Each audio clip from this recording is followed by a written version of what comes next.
Thérapie, ça te va Ouais, c'est bon. Sartre que le squat, le titre. Sartek le squat, let's go, c'est parfait. Est-ce que je sais Ça pas si marche. je suis en Oui, ligne c'est là? bon, t'es en live, ça y est. Ok, bah je vous Ok. laisse les amis, des Et en, bisous, merci et en encore. plus, t'as mis l'overlay Discord, incroyable. Bien sûr, bien évidemment. Ok, je change tout Célèbre. ça. Bah, célèbre, les gauchistes, ça va? Bonjour. Trop bizarre, trop bizarre. Bonjour, merci à tous ceux qui sont présents, bien évidemment. Moi, c'est Drapi. Voilà, je vais me présenter pour ceux qui ne me connaissent pas. Donc, je suis Drapi, je fais des live Twitch. C'est évident. Et puis voilà, quoi. Et puis voilà. Bonjour, Ezra. Oh, mon Dieu, incroyable de te retrouver ici. Alors, attendez 2 secondes, parce que je suis pas du tout quelqu'un de très organisé, vous allez le comprendre. Donc, juste 2 petites secondes. Hop, c'est good. Bonjour, bonjour, le live décolonial, bien évidemment. Ça bouge pas comme un cupla, j'espère que vous allez bien. Coucou Devilou, coucou Vulgadroit, coucou Adam, Dev. Je suis ambidex, madame, let's go. Écoute, pourriez-vous changer le titre? Moi, je sais Oui, pas faire ça. c'est fait, j'y vais. Hop. Je- Pardon, j'étais en train de chercher ton. C'est bien avec 2 1, hein, bien Ouais, sûr, ton ouais, ouais. Twitch. Hein. T'inquiète. Ok. Alors, moi, ne me demandez aucun truc technique, je suis éclatée. Voilà, on va Bien être, sûr, bien sûr. on va Hop. être, on va être assez honnête là-dessus. Allez, bon courage. Merci beaucoup. Merci pour l'aide, Captain. Mine de Merci rien. beaucoup. Bon, bah voilà, les présentations étant faites, alors, j'espère que vous allez bien. J'espère que tous les lives se sont bien passés dans la journée. De quoi va-t-on parler aujourd'hui? De quoi va-t-on parler? On va parler du squat. Je suis donc une ancienne squatteuse. J'ai habité 2 ans et demi en squat. Dans beaucoup, beaucoup d'endroits. J'ai beaucoup déménagé. Du coup, je voulais parler un peu de ça avec vous parce que je ne savais pas de quoi parler d'autre en vérité. Je savais pas trop de quoi parler d'autre. Je pense que ça peut vous intéresser plus ou moins.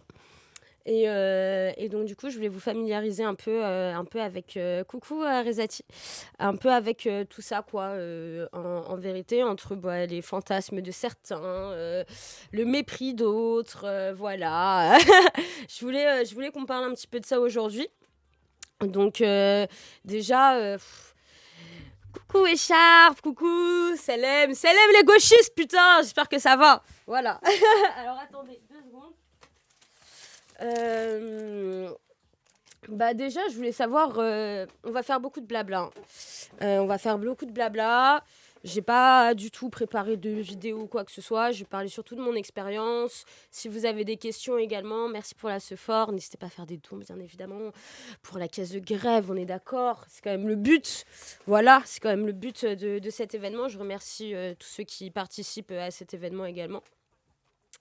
Et puis voilà, on va commencer doucement. Je vais me rouler une cigarette, désolée. Avant toute chose, commençons par ça. Et puis ensuite, on va parler un petit peu, papoter, hein, ton sein. Est-ce que vous avez des questions par rapport au squat? Est-ce que vous savez déjà ce que c'est un squat? Commençons par le commencement, en vérité.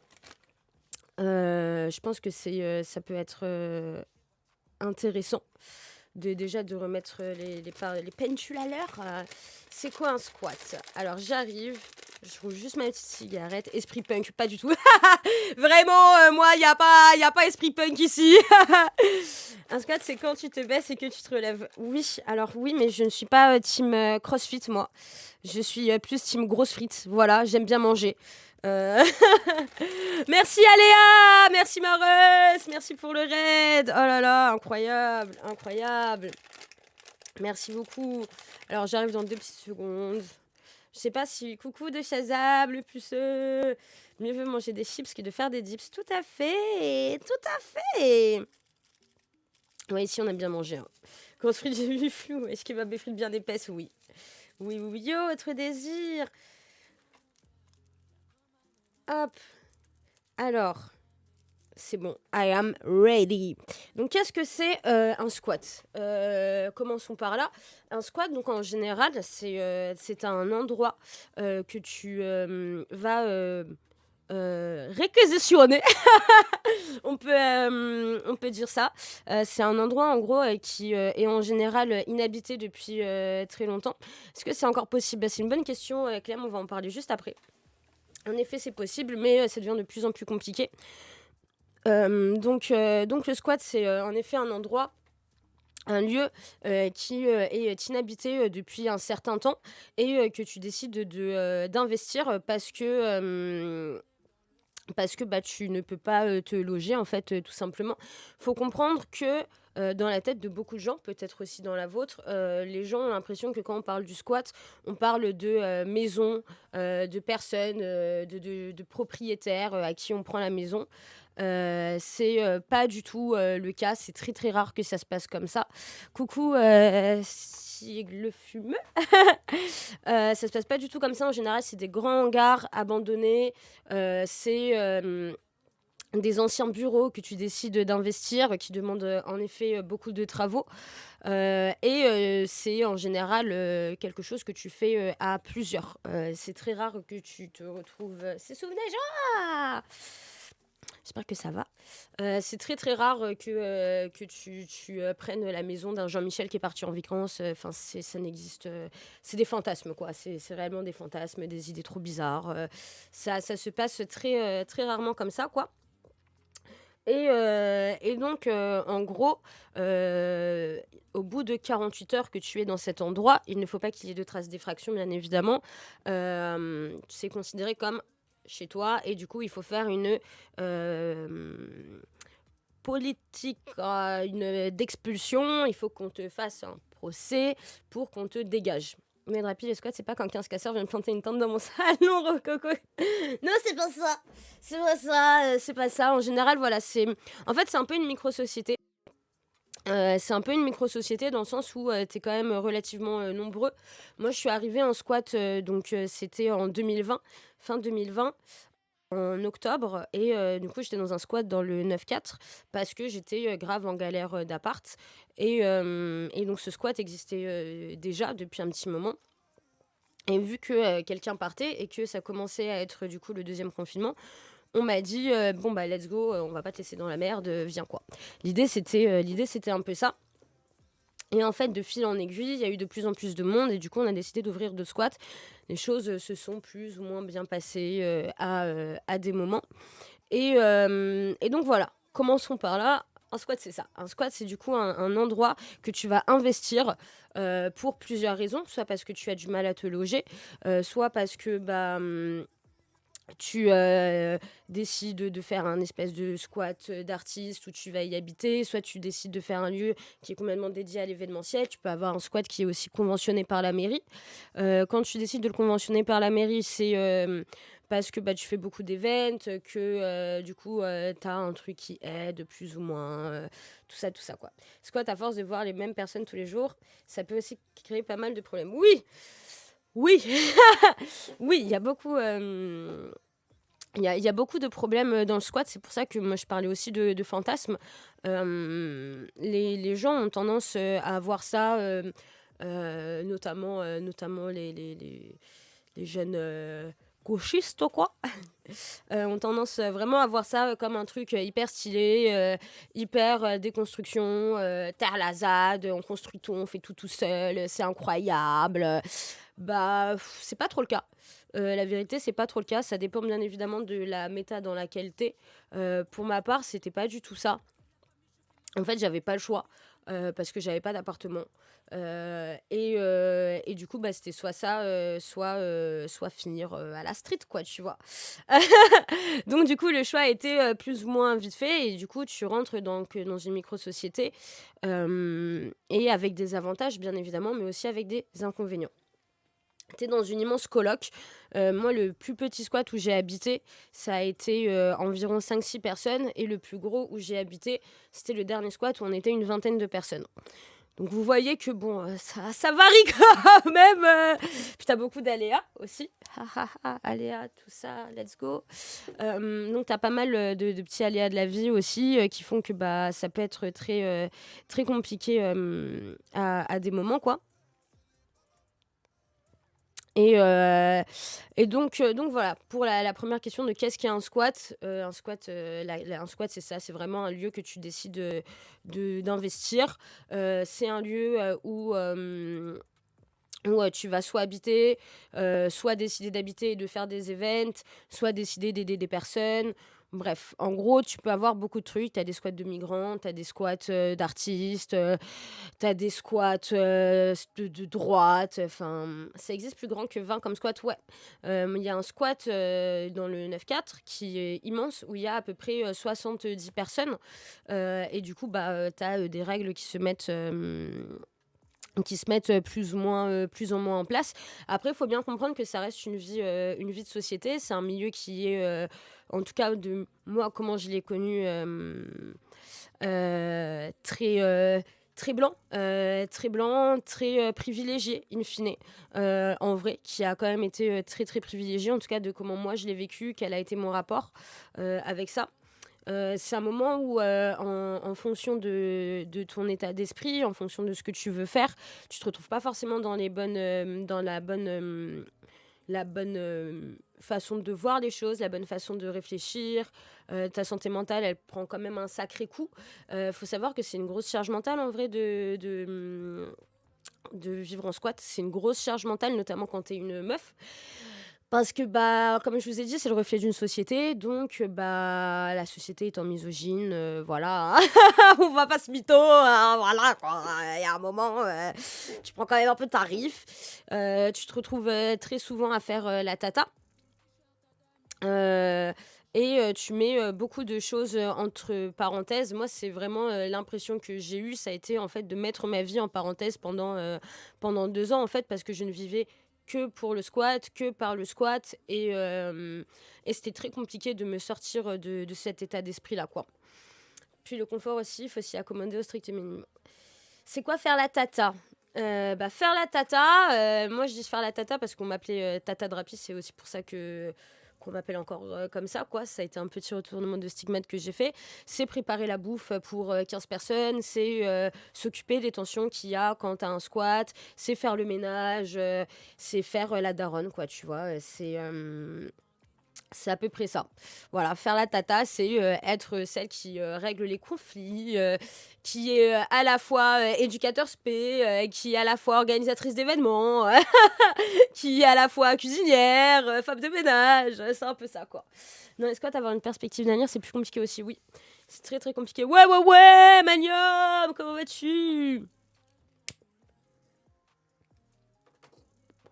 Confidente aussi, oui, bien sûr. Pourquoi c'est toi qui as tout géré? Parce que je pense en ça que c'est déjà en fonction de ton caractère, tu vois. Si tu décides de prendre des responsabilités ou non, moi j'avais besoin de prendre des responsabilités parce que j'avais pas envie de vivre dans un endroit sans m'investir. Euh, Pourquoi? Parce que les gens ont la flemme, ils aiment bien aussi se reposer sur les choses qui se font. Après, j'ai quand même envie d'être assez honnête, dans le sens où il n'y a pas que moi qui a tout géré, mais ça a été le cas pendant quand même une grande, grande partie. Il faut savoir que moi, j'ai habité dans 6 squats différents. Donc, en fonction des squats où tu habites, la mentale, elle n'est pas la même, l'énergie, elle n'est pas la même. Les gens avec qui tu vis, c'est pas non plus tout le temps les mêmes. Donc, du coup, il y a plein de choses qui sont à prendre en compte, en vrai. Merci, c'est la loose. Coucou Wolf, comment ça va? Bonsoir, en tant que femme, tu n'as pas subi de comportement sexuel déplacé? Non. Non, non, moi je n'ai jamais subi de comportement sexuel déplacé. Je me suis souvent très très fort engueulée. C'est quelque chose qui est aussi à dire parce que, en fait, il faut bien comprendre que le squat, comme je vous ai dit, c'est vraiment le reflet de la société. En vrai de vrai. C'est vraiment le reflet de la société et tous les problèmes de VSS, par exemple, on va pas les traiter. Ou on va les traiter de manière très bancale, en fait, parce que déjà, il faut savoir qu'il y a beaucoup de gens qui sont dans une situation catastrophique. Il y a beaucoup de gens qui n'ont pas envie de se remettre en question, comme dans la vie. Hein, et voilà, c'est pas très étonnant, j'ai envie de vous dire. Et du coup, quand on a eu, ça nous est arrivé d'avoir ce genre de problème, en effet, ça n'a pas été très très bien géré, je dois admettre, parce que les gens n'ont pas envie d'assumer, les gens ont très peur de la cancel culture. Les gens ont très peur d'être rejetés, d'être marginalisés. Du coup, on n'assume pas. Du coup, ça crée des tensions. Moi, c'est aussi une des raisons pour lesquelles je suis partie du squat. Il y en avait beaucoup, hein. Il y avait surtout l'envie de plus vouloir y rester. L'envie d'avoir une vraie maison, t'as capté, tiens, c'est quand même, c'est quand même pas mal d'avoir un chez soi. Et quand j'ai eu l'opportunité, bien évidemment, je suis partie, mais c'est aussi que ça devenait trop dur psychologiquement à gérer parce que il y avait énormément de gens avec qui je ne m'entendais pas. Comme je vous ai dit, c'était un milieu qui était quand même très blanc. Surtout le dernier squat où j'étais, c'était vraiment un squat arty, assez graffiti, du coup très misogyne. Très je m'invente une vie de prolo alors que j'ai un nom à particules et que papa et maman peuvent me donner 3 000 € et je fais la morale aux gens qui sont dans la merde.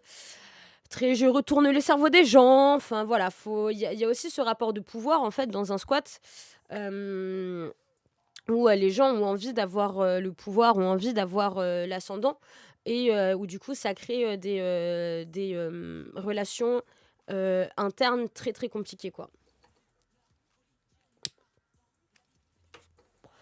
Ouais, les gens qui s'assument pas, quoi. Ouais, alors attendez, je vais remonter un peu vos questions, parce que je vois qu'il y en a. Et je vais dire bonjour à tous ceux à qui j'ai pas dit bonjour aussi. T'exposes la partie immigrée. Immergée de... Pourquoi j'ai dit immigrée? Je suis malade, moi aussi. Ça me rappelle la ZAD. Ouais, bah voilà, la ZAD, voilà, c'est pas. Les squats où ils vivent pas mal en ermite. Ouais, bah en fait, le truc, c'est que quand t'es en squat, vu que tu construis énormément ta vie par rapport au squat, tu vois, par rapport aux événements que tu vas faire, par rapport au fait de s'organiser, parce que t'es beaucoup, tu sors très peu et surtout, tu vis avec des gens, en fait, tu vois. Tu vis avec des gens. T'es tout le temps avec eux, du coup, bah, ça crée un lien, un espèce de lien un peu familial aussi. Du coup, bah, pourquoi aller dehors, en fait? Parce que t'es au quotidien avec des gens qui partagent ta vie, ou c'est ce que tu crois, en tout cas. La vérité, c'est ça. Qui partagent ton rythme et certaines passions en commun. Donc, du coup, en règle générale, t'es quand même, tu restes avec les gens du squat, quoi. Et c'est aussi quelque chose qui est très compliqué parce que tu te marginalises de plus en plus, sachant que déjà, quand tu habites en squat, tu es très marginalisé. Tu es marginal plus ou moins. Après, ça dépend, hein, voilà. Voilà, hein, les blancs bourgeois, on vous voit, hein. Bandeurs de squat, bandeurs de ZAD, on vous sait. Mais du coup, t'es quand même vachement marginalisé. Et en fait, plus tu passes du temps en squat, plus tu te marginalises aussi parce que tu vis complètement en dehors de la société, quoi. Tu vis dans un microcosme avec ta bulle, avec les gens qui sont avec toi, avec tes priorités qui ne sont pas du tout celles que tu pourrais avoir autrement. Et du coup, ouais, t'es quand même vachement en ermite. Mais la ZAD des Landes, Notre-Dame-des-Landes, est très liée à l'éradication des squats nantais. Ok, j'arrête. Bah alors écoute, moi je ne suis jamais allée à la ZAD de Notre-Dame-des-Landes, voilà. Je vais dire honnêtement, moi j'avais pas du tout envie de vivre en squat. C'était pas du tout un objectif de vie personnel. J'ai pas eu le choix. Ça a été très compliqué. Et du coup, j'ai énormément de mal à comprendre l'idée de se mettre dans un squat, de bander sur une précarité, alors que tu pourrais très bien ne pas l'avoir, quoi, tout simplement, tu vois. Pour 100 milliards de dons de Rappi, va à Notre-Dame-de-Lande et nous fait un vlog. L'anecdote avec Marguerite. Ah ouais, vous voulez l'anecdote avec Marguerite? Ah, la Marguerite, putain, bah... Franchement, faites un don pour la caisse des grévistes. Hein. Vraiment, hein, c'est jure. Hein. Il y a aussi le fait que ce soit éphémère. Genre, tu peux vraiment pas te caser et t'es souvent amené à bouger. Oui, complètement.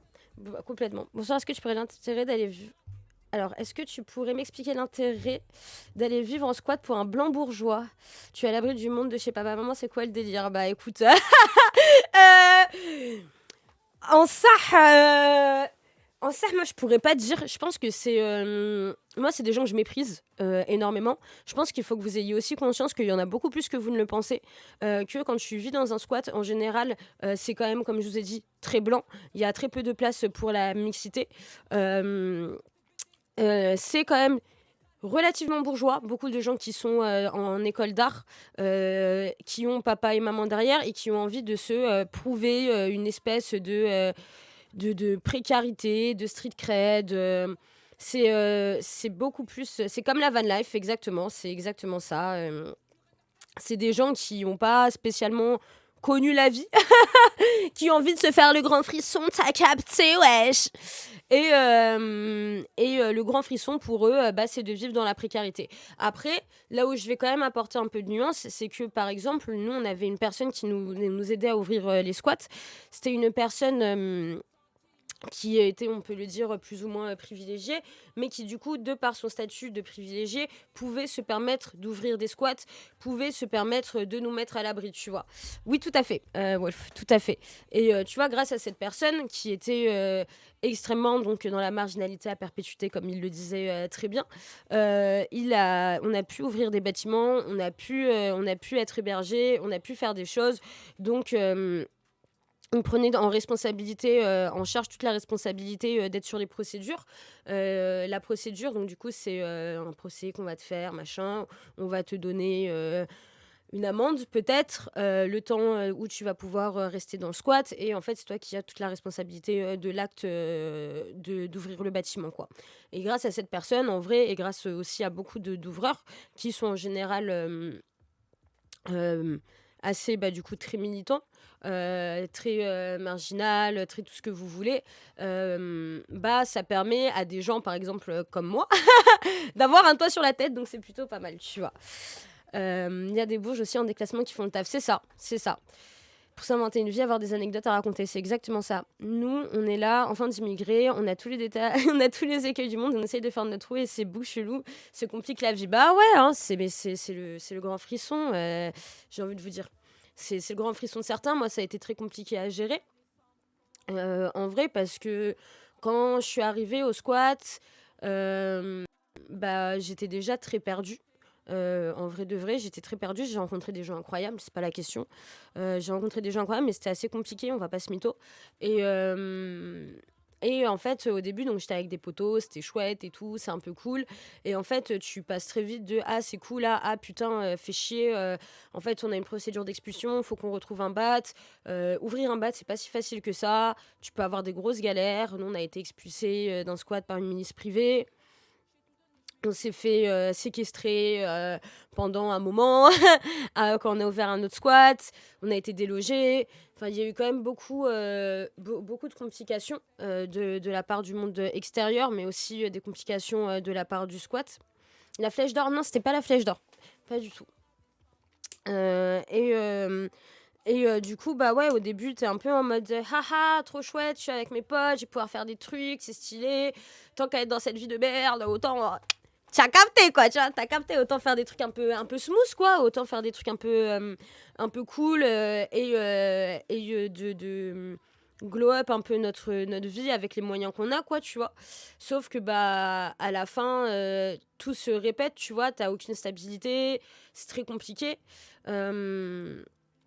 Tu bouges d'endroit en endroit, au final tu te fais revirer, du coup tu dois rebouger d'un endroit à un endroit, t'as des tensions qui se créent parce que tu sens qu'il y en a qui sont beaucoup plus privilégiés ça te fout le seum parce que tu réalises que t'es un peu tout seul dans ta merde en fait à certains moments et que squat pas squat in fine ça reste juste des gens pour la plupart qui ont envie d'aventure, qui ont envie de je ne sais quoi, c'est eux qui vont avoir le plus de responsabilités, et pour autant, c'est toi qui vas te retrouver le plus dans la merde. Donc, c'est assez compliqué, quoi. C'est dur de créer d'autres groupes sociaux en étant dans des squats, vu l'entre-soi constant dans un même squat. Oui, c'est très compliqué. C'est très, très compliqué.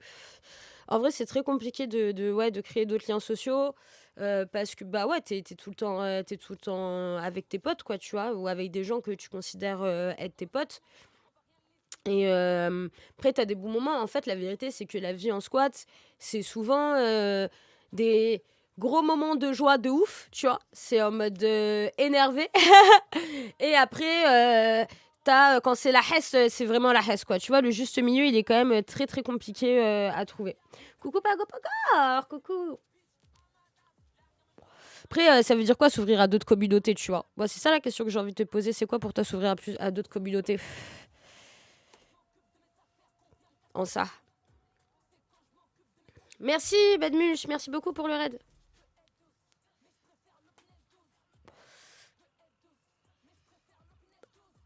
Alors, attendez.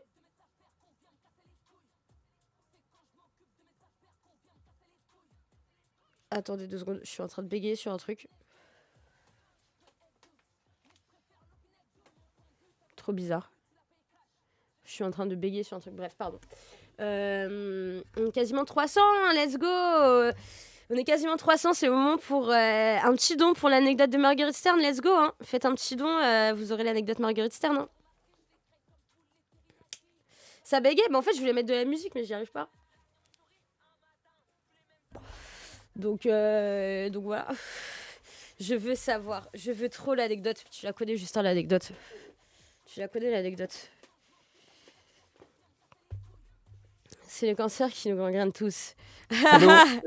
Désolé, je m'incruste. On entend de la musique. Hein. Je sais pas c'est quoi que t'as mis, mais nous on entend de la musique. Ok, trop bizarre. Pourquoi moi j'entends pas ma musique? Trop chelou. Peut-être parce que tu l'écoutes pas dans ta sortie audio. Mais Ah ouais, trop bizarre. est-ce que t'avais configuré la piste 6?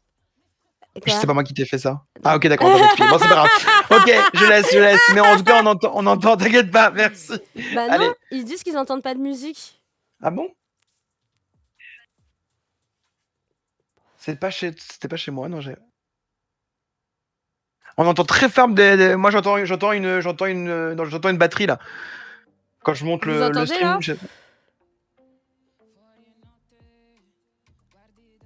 C'est très très faible. Okay. Tout, ouais, c'est faible, ouais. Okay. Un peu comme on dit. Alors, je suis sourd, c'est ça, et j'ai fumé le chat. Aïe. Aïe, terrible ce qui se passe. Ouais, mais c'est quoi, tu utilises quoi? Tu utilises Spotify? Tu utilises un truc, non, mais je pense que c'est bon, je vais juste augmenter le son. D'accord, on regarde ton mélangeur Windows au pire. Ouais. Ok. Moi, en tout cas, j'entends bien la musique. Hein. Ok, bon bah let's go. Écoutez, si vous entendez bien la musique... Allez, bon courage. Allez. Ah oui, là on entend. Let's go. Bon, t'as un peu... Mais ça va de me donner des ordres, le chat? Oh, on est où là? On est où la zone? Oh.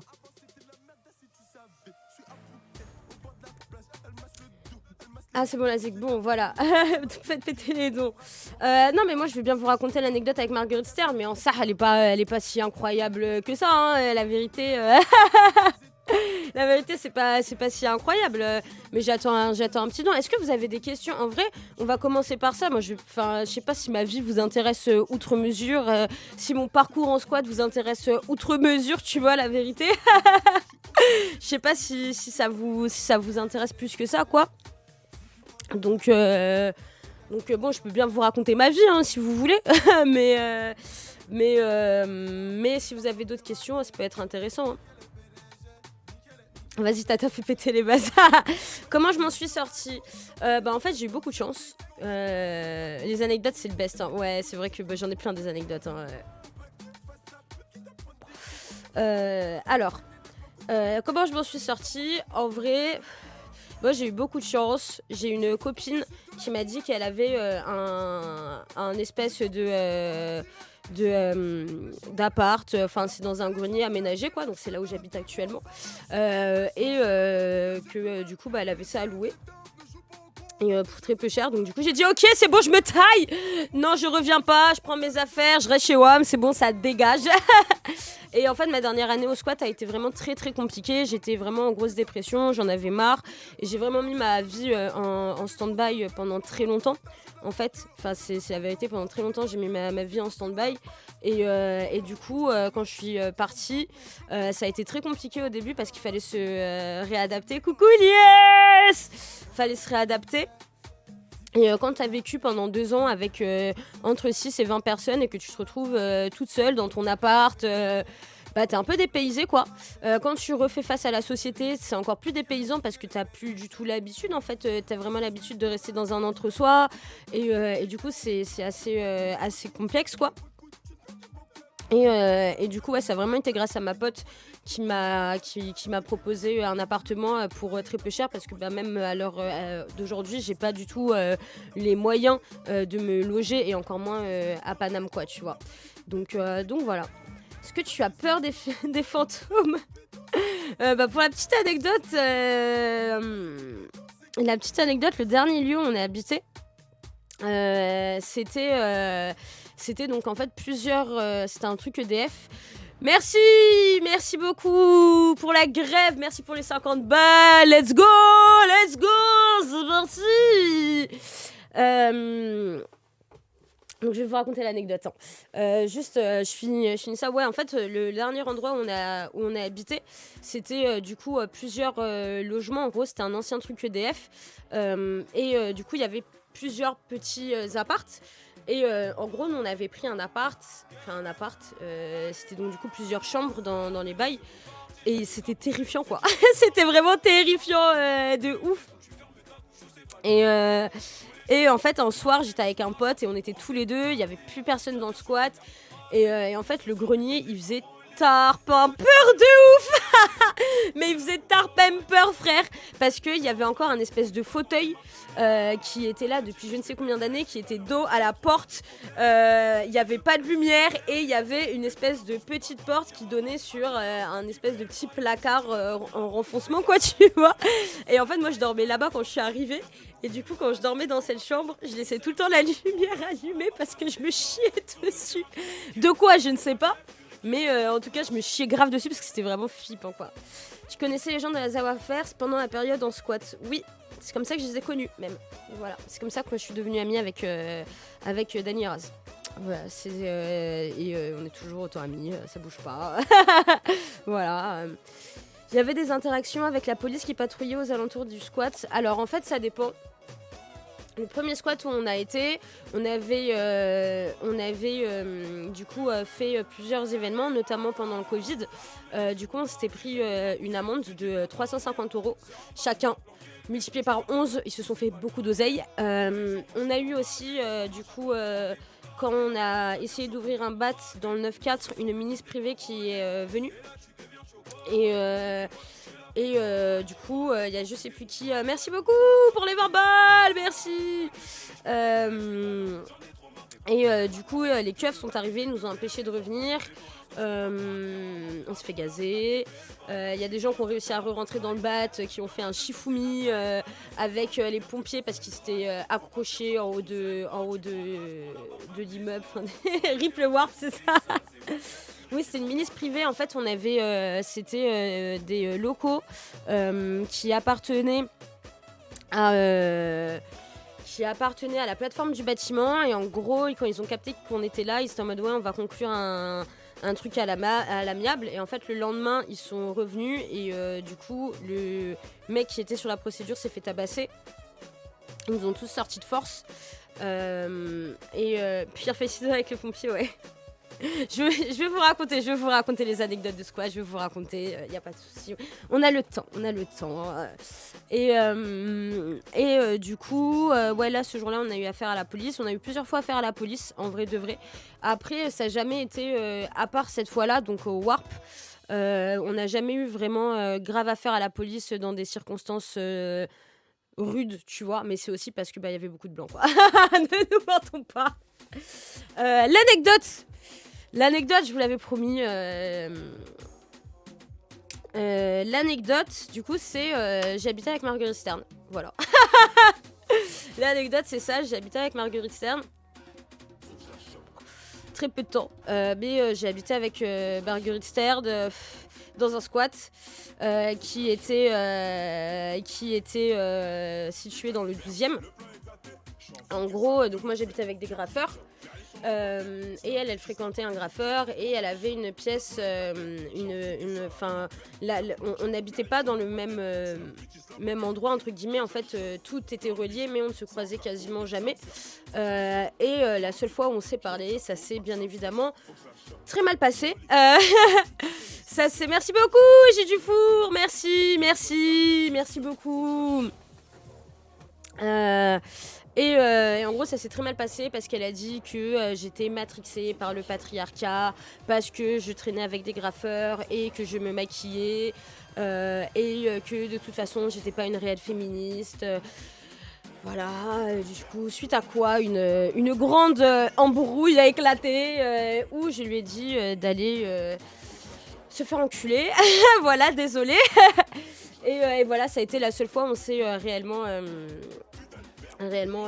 parlé. C'est la cagoule de Stern derrière, oui, bien sûr, oui. Voilà, c'était l'anecdote avec Marguerite Stern. Après, on ne se voyait pas, vraiment pas, parce qu'en fait, elle avait vraiment, en gros, un espèce d'appartement. Et quand elle descendait les escaliers, du coup, on lui avait fait une place, c'était un ancien studio de danse où elle pouvait faire ses collages de merde là. Et on a dû se croiser vraiment 2-3 fois, mais on évitait de se croiser parce qu'en fait on s'aimait pas du tout quoi. Et en fait elle aimait pas du tout les gens avec qui elle habitait. Et c'est aussi cette petite nuance quand même que j'ai envie d'apporter, c'est que bon bah voilà, Marguerite Stern c'est pas la question, on la déteste, y a pas de galère, on sait. Voilà, c'est pas. Mais c'était quand même aussi quelqu'un qui n'avait pas d'endroit où habiter. Et j'imagine que en soi, même pour elle, ça a dû être compliqué. Après, j'ai du mal à avoir de l'empathie, qu'on soit bien d'accord. Euh, et du coup, voilà quoi. Féministe jusqu'au bout de la connerie, oui, bien sûr. Non, mais de toute façon, Margaret Stern et le féminisme, oui, bah, de toute façon. Après, bon, ceux qui me connaissent savent que moi, je me prends les foudres de beaucoup de féministes, hein, mais c'est la vie que j'ai décidé de mener. Vous connaissez sa preuve sociale à Stern? Non, mais je m'en fous, vraiment. Mais je sais qu'elle était vraiment grave en galère, quoi. Et aussi, elle nous avait demandé, très précis, elle nous avait... en fait, la première fois qu'on s'était vus, moi, j'habitais pas encore du coup dans ce squat là. Elle nous avait demandé de venir, notamment à celui qui ouvre les squats, pour lui demander d'ouvrir un squat, mais que de meufs. Et du coup, mon pote lui a dit: mais attends, meuf, tu détestes les hommes, tu fais que nous insulter à longueur de journée. Et là, tu me viens de me demander d'ouvrir un squat que pour des fumeux en plus. Enfin, c'est un peu. Enfin, tu te fous un peu de notre gueule, quoi. T'as les bails où elle a volé des thunes et s'est fait têche pour ça aussi? Pas du tout. Ça, je suis pas au courant, pas du tout. Déjà, c'est un nom d'un prince Stern, oui, mais bon. Je sais pas, je sais pas c'est quoi son vrai nom, je m'en bats les couilles. Hein. Vraiment, je m'en carre. De toute façon, elle me fout la flemme, cette meuf, quoi, tu vois. J'avais pas de trans au squat. Non. Non, c'était très blanc, cisgenre, hétéronormé. Voilà. Moi, c'est pour la petite anecdote aussi, moi, l'endroit où j'ai le plus vécu le racisme banalisé, si vous voulez, le racisme édenté, ça a été au squat. Vraiment, moi, on m'appelait, j'avais énormément de réflexions en mode la beurette, de toute façon. T'es vraiment la beurette par excellence, où ça me demandait de parler en arabe. Enfin voilà, ça a été le moment où je me suis le plus pris, je pense. Après, c'est quand même des choses que j'ai... voilà, mais ouais, j'ai vraiment été un peu le token, en vrai de vrai. Le B-word, ouais, je le dis, je m'en fous. Mais ouais, ça a été le moment où j'ai plus vraiment subi le racisme, et surtout où j'ai grave intériorisé. En vrai, parce que en fait, tu te mets tellement dans ta bulle, tu te mets tellement... bah oui, je sais que j'ai le droit, hein. Tu te mets tellement dans ta bulle et t'essayes tellement de te préserver qu'il y a beaucoup de choses que tu laisses passer. Et en fait, bah ouais, moi j'ai vécu des trucs en mode Drapi, de toute façon, c'est vraiment la meuf de la street. On m'appelait le dragon du bled parce que je m'énervais souvent. Parce qu'en même temps, les gens étaient des grosses merdes. Et du coup, il y a eu pendant un long moment, on m'a appelé le dragon du bled. J'étais en mode ouais, super, pas du tout méprisant. Et quand j'ai commencé à leur faire des réflexions. Sur le fait que bah il y avait pas du tout de mixité, sur le fait qu'ils étaient quand même énormément racistes, parce que bah en fait ils restaient que entre eux et que bah ils arrivaient pas à accepter les autres cultures, les autres personnes. Bah ça s'est très très mal passé. Et Le fameux ah ouais t'as Géchant, ouais bah il y a eu aussi ça, il y a eu aussi quand je suis partie du squat où on m'a dit que je devenais une islamiste, que je me radicalisais. Petite casse-tête, on n'est pas ensemble, voilà, t'es mal à la taille de la radicalité, c'est chaud mon frère. Durant le squat, tu étais déjà intéressée à la pensée décoloniale? Oui. En fait, moi, j'ai la chance, du coup, je suis d'immigrés. Ma mère est algérienne, mon père était vietnamien. Ma mère est arrivée en France à 17 ans et du coup, elle a été toujours très militante. Et du coup, j'ai vraiment grandi avec cette idée-là, quoi.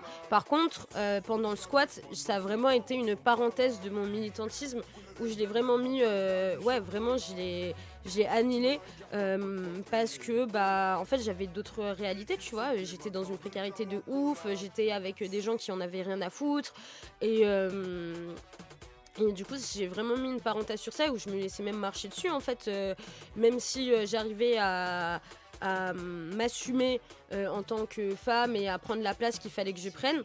Par autoprotection, par stratégie de survie, il y avait beaucoup de choses que je laissais passer parce que en fait tu te dis frère, moi si je peux plus vivre ici, je vais vivre où, tu vois. Moi je suis pas dans le même cas que les autres où j'ai mon daron et ma daronne qui peuvent m'héberger, où j'ai des potes qui ont les apparts de ouf et tout, tu vois. Moi je suis dans la hesse, quoi, tu vois, donc tu te laisses quand même, il y a plein de trucs que tu laisses passer qui te font du mal et qui te détruisent au fur et à mesure. Sauf que en vérité, t'en as pas spécialement conscience parce que t'es dans le déni et il y a que quand t'en sors, tu vois, que tu te dis ah putain mais en fait j'ai laissé passer tout ça et où tu te prends les claques au fur et à mesure. C'est pour ça que je parle un peu de fantasme et c'est pour ça que j'avais pris aussi ce titre de live. C'est que il y a beaucoup de gens qui fantasment le squat comme quoi c'est un truc hyper cool, tu vois, où tu vis en communauté, ou nanani ou nanana et gros ça y est. La vérité c'est que en fait en général t'es en turbo dépression. Tu fumes du shit à longueur de journée, tu fais pas des AG, le militantisme et tout. Faut arrêter, hein. Ça n'existe pas, mon frère, hein. Ça, c'est. T'essayes juste de survivre, tu vois. T'essayes juste de survivre et de faire des trucs un peu cool parce que t'es dans une situation de merde. Et en fait, quand t'en sors, tu réalises tout ce que t'as mis de côté, tout ce que t'as subi aussi, et tu vois aussi le vrai visage des gens quand tu commences un peu à leur dire ma gueule, toi t'es comme ça ça c'était pas cool, moi aussi j'ai fait des trucs qui étaient pas cool, et au final on te rejette énormément, et tu comprends aussi que toi tu ne veux plus de cette vie là, quoi, tu vois. Est-ce qu'il y a des pauvres précaires qui sont squatteurs? Ouais, il y en a. En vrai, il y en a. Il y en a de ouf. Il y en a de ouf. Déjà, il y avait moi. Hein. Il y avait moi, il y en avait beaucoup. Je pense qu'il y en a aussi que vous connaissez un petit peu. Je vais pas dire leur nom, mais il y en a que vous connaissez. Et il y en a pour beaucoup, on est un peu resté en contact. Mais la majorité des gens, on n'est pas resté en contact au fur et à mesure du temps. Parce qu'en fait, on n'est pas du tout dans la même réalité, tu vois. Et c'est un peu aussi cette idée de... Là où je trouve que les critiques, on peut un peu se prendre sur Twitch, du genre, t'es pas vraiment de gauche, t'es sur Twitch, nanana, les squatteurs, ils te font un peu la même réflexion, tu vois. Non, mais t'as pas changé, frère, t'es sur Twitch. Ouais, en fait, vous voulez que je reste dans votre squat à éclater au sol, mon frère, à fumer des joints? Bah non, je pense que, vas-y, tu vois, le but, c'est de s'en sortir, tu vois. Je vais juste remonter un peu les questions. Alors qu'elle aurait pu s'unir avec toi en mode sœur des galères. Ouais, bah non, Margaret Stern, jamais. Fille d'un ingénieur billet d'une mère agente de laboratoire. Ah ouais? Putain, je savais pas, incroyable. Mais dans l'aménagement, il y avait une TV et des consoles à l'origine dans les squats. Quoi? Pas du tout. Pas du tout. On n'avait pas de télé au squat. Vraiment, on n'avait pas de télé, on a galéré. Alors dans le premier squat, on avait une connexion internet, mais dans tous les autres squats que j'ai fait, j'avais pas de connexion internet, hein. C'était partage de connexion, mon frère, t'as peur. Il y a pas de télé, il y a pas de jeux vidéo, pas du tout.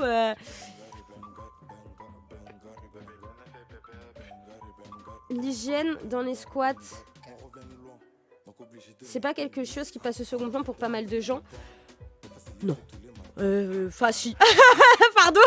Non, si. Si. Si. Et je pense à des bails, les gars. Vous êtes pas prêts, wesh. Des odeurs. Des odeurs. Même vous, les gauchistes, vous sentez mieux. Wallah. Des trucs terrifiants. Des trucs terrifiants. C'est terrible. Ah, l'odeur de l'odeur. Ouais. Des gens qui se lavent pas pendant 2 semaines. Même au sans meilleur. Non, vraiment, c'était... Non. En fait, faut savoir qu'on a toujours eu des douches, hein. La vérité, hein. Genre, on n'est pas des crasseux, hein. Faut pas aussi penser à ça en mode de... En fait, je pense que tu peux catégoriser un peu aussi, enfin, quand je dis catégoriser les gens, il y a quand même cette idée de personne qui n'a pas le choix que de vivre en squat, va décider, je parle de moi, mais je parle aussi de beaucoup de personnes avec qui j'ai vécu, hein, qu'on soit honnête, t'as pas le choix, et du coup, tu vis ta vie, tu te lèves le matin, t'es là, hanani, au calme, t'essayes de faire tes bails, même si t'es dans une turbodépression, tu vois, t'essayes de, enfin, tu vis normalement, hein, tu vis complètement normalement. Et à côté de ça, t'as les bandeurs de précarité, tu vois. Les bandeurs de précarité, les Jean-Michel Graffeur, les Jean-Michel Arty de mes couilles, nanani, nanana, et gros ça y est, qui, je sais pas, pour avoir de la crédibilité, ne lavent pas leurs vêtements. Mais en fait, je rigole parce que c'était quelque chose qui était réel, quoi, tu vois, En fait, pour beaucoup de gens, ça passait en second plan, mais en vérité, on avait de quoi se laver, on avait de l'eau, on avait l'électricité, on pouvait... Enfin, voilà, tu vois, il y avait quand même des trucs, quoi, tu vois, c'est pas non plus... c'est pas non plus la hesse, quoi, tu vois. Bonsoir, Jane, bonsoir. Tu dois avoir volé les anecdotes de pas de chauffage. Merci, Denved. Merci beaucoup. Moi par exemple, le premier squat où j'ai habité, je sais pas si je suis claire ou si je vais trop vite. Dites-le moi, hein, parce que en ça, j'ai l'impression de m'éparpiller un petit peu, donc n'hésitez pas à me dire. Squat VIP un peu, bah non, pas squat VIP, c'est juste que ça prend un peu du temps de tout organiser, tu vois, mais... par exemple, moi, le premier squat où j'ai habité, donc on dormait à 5 dans une chambre. C'était pendant le deuxième confinement, pardon. On dormait à 5 dans une chambre et du coup, on avait un petit chauffe-eau de douche, quoi. Du coup, la douche, elle pouvait durer 3 minutes, mon frère, tu vois. C'était Fast and Furious et on était beaucoup. Et en fait, à un moment, du coup, il y avait trop de monde. Du coup, on échangeait les rôles et il y en a qui dormaient dans les canapés et tout. Donc, du coup, pendant très longtemps, j'ai dormi dans les canapés avec. Et du coup, il y avait un peu des trous dans le toit, il y avait des aérations. Et on était sous 25 000 plaids, comme ça, en train de se cailler le cul. quand on dormait dans la chambre, on avait du coup un petit chauffage dans la chambre. Et en fait, on dormait donc on était 3 dans le lit et 2 par terre. Et en fait, sortir, c'était une mission de ouf parce qu'on allait affronter le froid et qu'on en était incapable, quoi. Du coup, en fait, tout ça, ça crée aussi une espèce de non-vie, quoi, où tu restes au lit parce que t'as la flemme, parce que tu sais que tu vas affronter le froid, que en fait tes conditions de vie elles sont pas du tout agréables. Après on a eu une pièce qui était vraiment blindée d'humidité, donc du coup on avait un déshumidificateur, mais on toussait de ouf, où du coup voilà, il y avait eu des soucis. On a eu un endroit aussi où on a eu de l'amiante, du coup ça a été compliqué parce que bon, l'amiante c'est pas ouf, quoi, tu vois. Et en même temps, t'as pas le choix, donc t'essayes de désamianter. Mes frères, avec quel moyen, avec quel argent, tu vois. Du coup, ça aussi, ça a été sujet à des grosses prises de tête parce qu'on avait une pièce qui était remplie d'amiante. Donc, dans le dernier squat où j'ai habité, les mecs ont décidé de tout casser et de désamianter tout seul, tu vois. Et j'étais en mode, mais PTDR, mec, à quel moment, ça fonctionne comme ça, mon frère, tu vois, c'est trop chelou. Du coup, on s'était un peu pris la tête et ouais, il y a eu quand même pas mal de trucs. Où c'est vraiment la galère, quoi, tu vois. C'est pour ça, en fait, tu dis c'est l'enfer, c'est pire, tu l'éparpilles partout, l'amiante. Merci, mec. Si dans 20 ans j'ai un cancer, je serai à quoi c'est jus, bon, peut-être aussi au tabac, hein, mais ouais, il y a quand même... En fait, faut bien comprendre que c'est pas quelque chose de cool, quoi, tu vois. C'est pas quelque chose de cool, c'est pas quelque chose de gaulerie. Et moi, j'avais beaucoup de mal parce que je voyais des gens qui avaient pas du tout la même réalité que moi. Et c'était hyper chiant, quoi, parce que t'as l'impression d'être complètement à la ramasse, que que en fait, cette injustice que tu vis en tant que personne précaire, en tant que personne racisée, tu vas continuer de toujours la subir en fait, parce que tu vis dans une société qui est impérialiste, qui est blanche, qui est capitaliste, et en fait, vu que c'est une micro-société, les rôles sont exactement les mêmes, tu vois, où t'as le Jean-Michel hétéro-cis qui lui va prendre le plus de décisions, qui va t'écraser, toi qui t'énerve, mais où en même temps tu te sens pas soutenu. Des gens qui disent oui, mais au final ils en ont rien à foutre. Donc du coup c'est quand même des choses qui sont très, très dures et très lourdes à vivre au quotidien, tu vois. Et une fois que t'en sors, t'es en mode hey, ouais, c'est parti. Et la vérité, c'est que moi, ma plus grande angoisse à l'heure actuelle, c'est de retourner en squat, tu vois. C'est vraiment de retourner en squat et de resubir ça, tu vois, parce que c'est trop dur. C'est trop dur, t'as pas de stabilité, tu dois être amené à bouger. Puis t'as des galères de la vie quotidienne qui arrivent parce que tu as des procès, tu finis en garde à vue, t'as le seum, et en fait à côté de ça t'arrives pas à construire ta vie, quoi, tu vois, tu mets vraiment ta vie entre parenthèses, t'arrives pas à la construire et t'as envie de tout casser, tu vois. J'aime que tu retournes. Ouais, j'espère. Ouais, il y a une hiérarchie indirecte qui se crée dans le squat, en fait, rapide, bien sûr. En fait, dans le squat, c'est déjà, t'as des gens qui ouvrent. Donc du coup, en général, c'est eux qui ont plus ou moins de responsabilités, tu vois. Mais ça encore, ça dépend. Et ça dépend vraiment de avec qui t'habites, tu vois.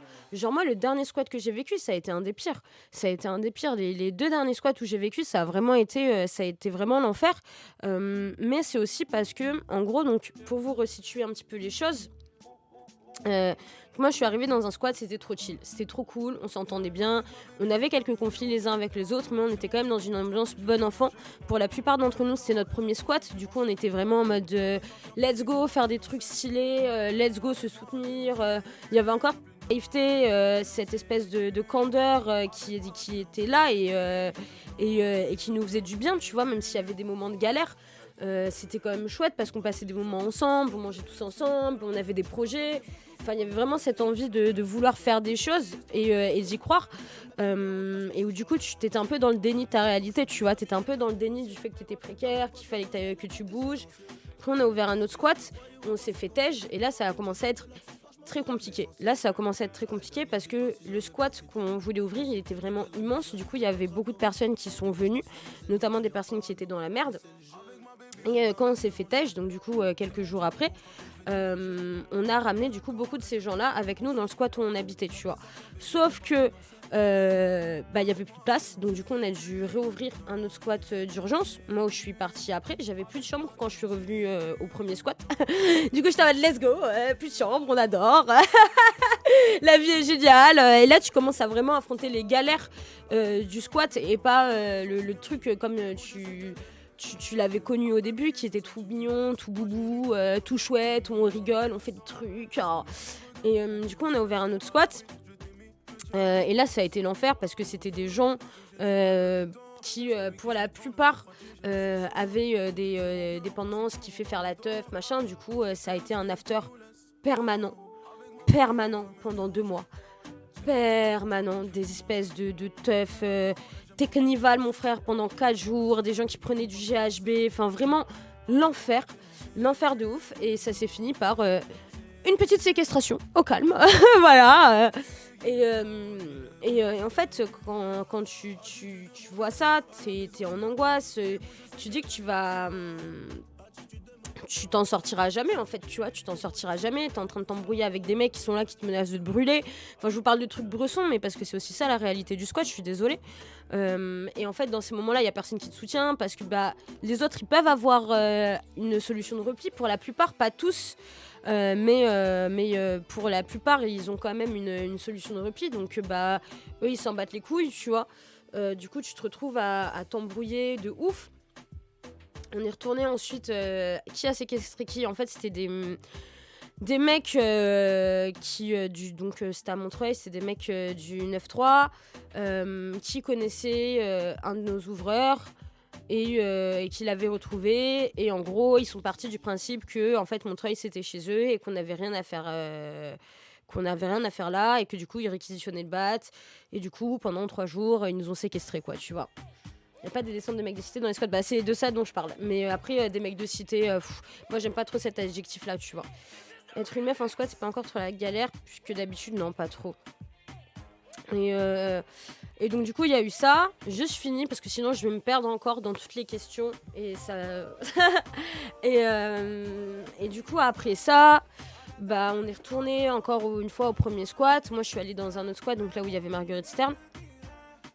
Et on a décidé d'ouvrir un autre bat parce que le squat initial où on avait tous habité allait enfin fermer, il était temps. Et du coup le squat se détruisait, les relations parasociales se détérioraient aussi, et les relations même internes se détérioraient de plus en plus, ça devenait compliqué quoi. Et du coup on a ouvert un squat dans le 9-4 et après on a eu un gros procès qui n'avait rien à voir avec le squat, rien à voir, une autre histoire quoi. Et là ça a été la descente aux enfers parce que moi par exemple je suis fétège, ils ont viré les gens au fur et à mesure, c'était pareil un squat où les gens prenaient énormément de drogue et du coup après on m'a ramené dans le dernier squat où j'ai habité. Et en fait quand t'enchaînes tous ces lieux de vie là, en fait ça devient de plus en plus bresson quoi, tu vois, parce qu'au début t'es en mode hey, on let's go les copains et tout, et à la fin bah en fait ça se détériore de plus en plus, et ton état mental se détériore de plus en plus, et c'est très compliqué de trouver une porte de sortie si t'as pas d'aide en fait. Si t'as pas d'aide, si t'es pas un peu alerte de ce qui peut se passer, si t'as pas d'amis proches, parce que bon, moi je n'avais pas de famille par exemple, tu vois, mais si t'as pas, je suis pas la seule dans ce cas-là, bien évidemment, il y en a énormément des gens dans mon cas, bah tu restes. Moi je vais prendre l'exemple d'un pote à moi qui est encore en squat, parce que bah ses parents habitent pas là, que lui il travaille sur Paname, qu'il a pas de quoi te payer un logement, parce qu'il a énormément, il est surendetté quoi. Et qu'il a des avocats à payer machin, et du coup il continue de vivre au squat, mais ça lui coûte énormément de sa santé mentale, de sa vie, c'est des choses où en fait pour moi quand t'es ça peut être tu vois, quand tu y vis peu de temps, c'est quelque chose qui t'aide énormément. De toute façon, quand t'as pas le choix, mon frère, tu vois. Il y a un moment, tu vois, tu préfères dormir avec 4 personnes avec Watt, même si c'est que des blancs bourgeois, tu vois, plutôt que de dormir sous un pont, tu vois. Merci beaucoup pour les 20 balles, merci. Mais en fait, quand tu sors de ça, et ça a un coût énorme, et en fait il y en a beaucoup qui ont du mépris ou de la colère, parce que ça a été trop dur, tu vois, ça a été trop dur de vivre dans des trucs comme ça, et tout se détériore, et quand on ressort t'es en mode oui oui, c'est vraiment quelque chose qui est dû vraiment au mal logement, à la précarité et tout ce que ça engendre en fait, tu vois, tout ce que ça peut engendrer, ces problèmes là dans notre société actuelle quoi. Ça, c'était l'Amazon, non, c'était pas du tout l'Amazon, ça s'appelait Esso dans le 9-3. Voilà.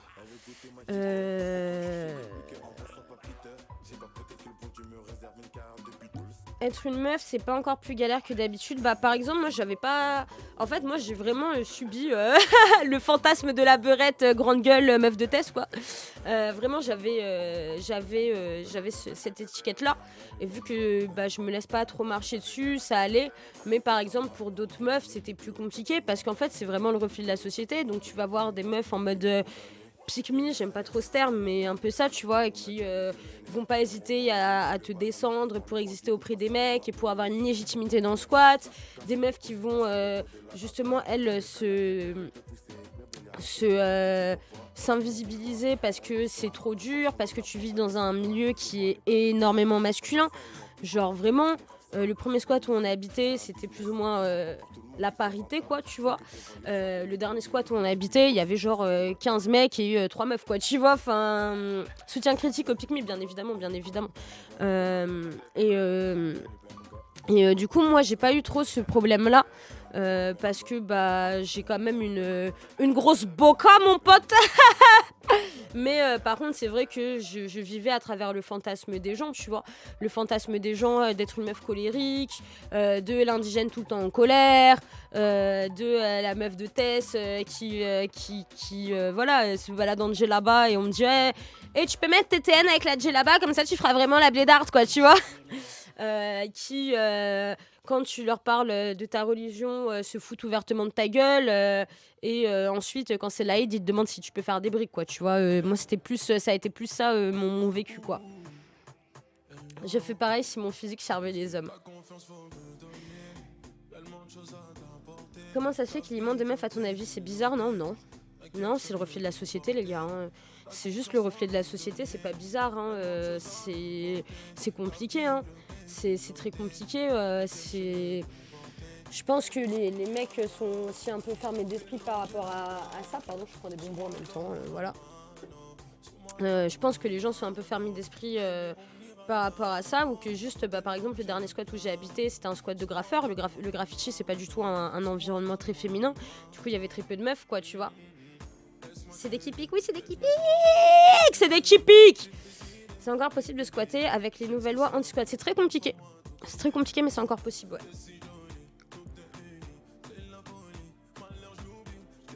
Pardon. Je me suis éclaté les dents. Ça va être un bordel. En vrai, ça va être un bordel. Mais la loi anti-squat, elle concerne aussi... Pardon. Elle concerne aussi les locataires, hein, en vrai. Hein. Donc, mais ça va être très compliqué. Mais après, en fait, croyez pas que déjà squatter, c'est évident, tu vois. À Paname, squatter, c'est plus facile parce que Paname, c'est une grande ville où il y a beaucoup de monde. Mais même à Paname, c'est compliqué parce que entre le propriétaire qui pète un câble, qui te ramène des ministres privés, bah c'est chaud. Entre les keufs qui t'apportent aucun soutien, bah c'est chaud. Ou qui même eux décident de t'expulser comme ça alors qu'ils n'ont pas le droit, c'est chaud parce que bah en fait même si toi tu vas aller porter plainte, déjà PTDR gros, et qui va porter plainte, tu vois. En fait, ils t'écouteront jamais. Donc, même la loi anti-squat, en fait, pour moi, oui, elle intensifie les bails par rapport aux squatteurs, mais en fait, dans tous les cas, squatter, c'est compliqué. Parce que même au-delà de la loi, pas la loi, juste, il y a la réalité de la précarité, la réalité de la rue, la réalité d'un proprio qui a son ancien local, là, qui l'utilise plus depuis 1000 ans, qui n'a pas du tout envie que tu squattes. Enfin, il y a aussi toute cette... tout ça, quoi, tu vois. Ça concerne tous les précaires, en fait, c'est ça. Il y a d'autres alternatives pour pas finir à la rue. Franchement, je pense pas. Hein. Ministre privé anti-squat, on a le même à Marseille. Bah ouais, mais ça m'étonne pas, Elisa. Hein. Ça m'étonne pas du tout. Bah, je sais pas, quelle autre alternative... En vrai, je trouve que le squat, c'est quand même la meilleure alternative parce que au moins tu vois des gens, même si tu vas pas tous les kiffer. La vérité, même si tu vas pas tous les kiffer, qu'il y en a qui se prennent pour des sauveurs blancs, qu'il y en a qui sont des machos en puissance, qu'il y en a qui vont pas hésiter à te faire du harcèlement. Moi, j'ai été harcelée pendant 1 an par un mec qui était juste une immense merde. Et en fait, il a pas supporté que je lui dise la vérité sur qui il était. Et qui, du coup, en fait, habitait avec moi. Et vu que lui, c'était l'ouvreur du dernier lieu où on a habité, il était en mode bah moi je suis dans ma position de force, du coup en fait à chaque fois que je vais la voir je vais lui en mettre plein la gueule, tu vois. Sauf que bah même si t'as une force mentale, même si t'es quelqu'un de zéhef, tout ce que tu veux, bah à la fin ça commence à être compliqué, quoi, tu vois, de gérer ça au quotidien. Mais au moins t'as un toit sur la tête. La vérité c'est au moins ça, quoi. Ben il y a la rue et rue, même la FAP, c'est pas vraiment comment compoter. Des fois t'as la rue mais au-dessus du seuil de pauvreté, parfois t'as la rue 1 an, parfois une nuit. Oui c'est ça, il n'y a pas de solution unique, quoi. Quand t'es un ouvreur, t'es le chef. Plutôt. Après ça dépend. En fait ça dépend parce que ça dépend comment ton lieu est fait, ça dépend de l'ego des gens et de leur envie de pouvoir réel. Tu vois, moi les premiers squats où j'ai habité, bah le mec qui ouvrait, il avait une déterre de ouf. il se pointait devant la mairie en train de gueuler qu'il y avait des gens à la rue. Mais au quotidien, il s'investissait pas trop dans les bails de squat, tu vois. Il était en mode, moi je m'en bats les couilles, je fais mes bails. Et à côté de ça, t'en as d'autres qui ont une soif de pouvoir et d'ego qui est monstrueuse et qui vont pas hésiter lors de réunions à dire que c'est eux qui ont ouvert et que du coup c'est eux qui ont le dernier mot, tu vois. Ça dépend vraiment sincèrement, tu vois. Et par exemple, je vais vous donner vraiment un exemple très concret, une petite anecdote. Vous allez comprendre aussi pourquoi moi j'ai beaucoup de mal avec les bourgeois blancs, Jean-Michel Sauveur, Profem, qui habitent en squat, tu vois. Et même en général, hein, même s'ils habitent pas au squat, je les aime pas. On a eu une personne qui a une association qui s'appelle De la rue à la Seine et qui voulait travailler avec nous. Et moi j'étais en mode non, c'est die, j'ai pas envie. Parce que c'est une putain de responsabilité, mon frère, tu vois. C'est une putain de responsabilité. Ça veut dire que, en vrai, là, tous les samedis, on va avoir des gens qui vont venir au squat en attendant et qui attendent de la bouffe, en fait, tu vois. En gros, le principe, c'était que tous les samedis, il y avait une cantine et que les gens pouvaient venir se nourrir. Donc, le principe est super cool, tu vois. Le principe est super cool. Moi, c'est pas du tout sur le principe où je suis en désaccord.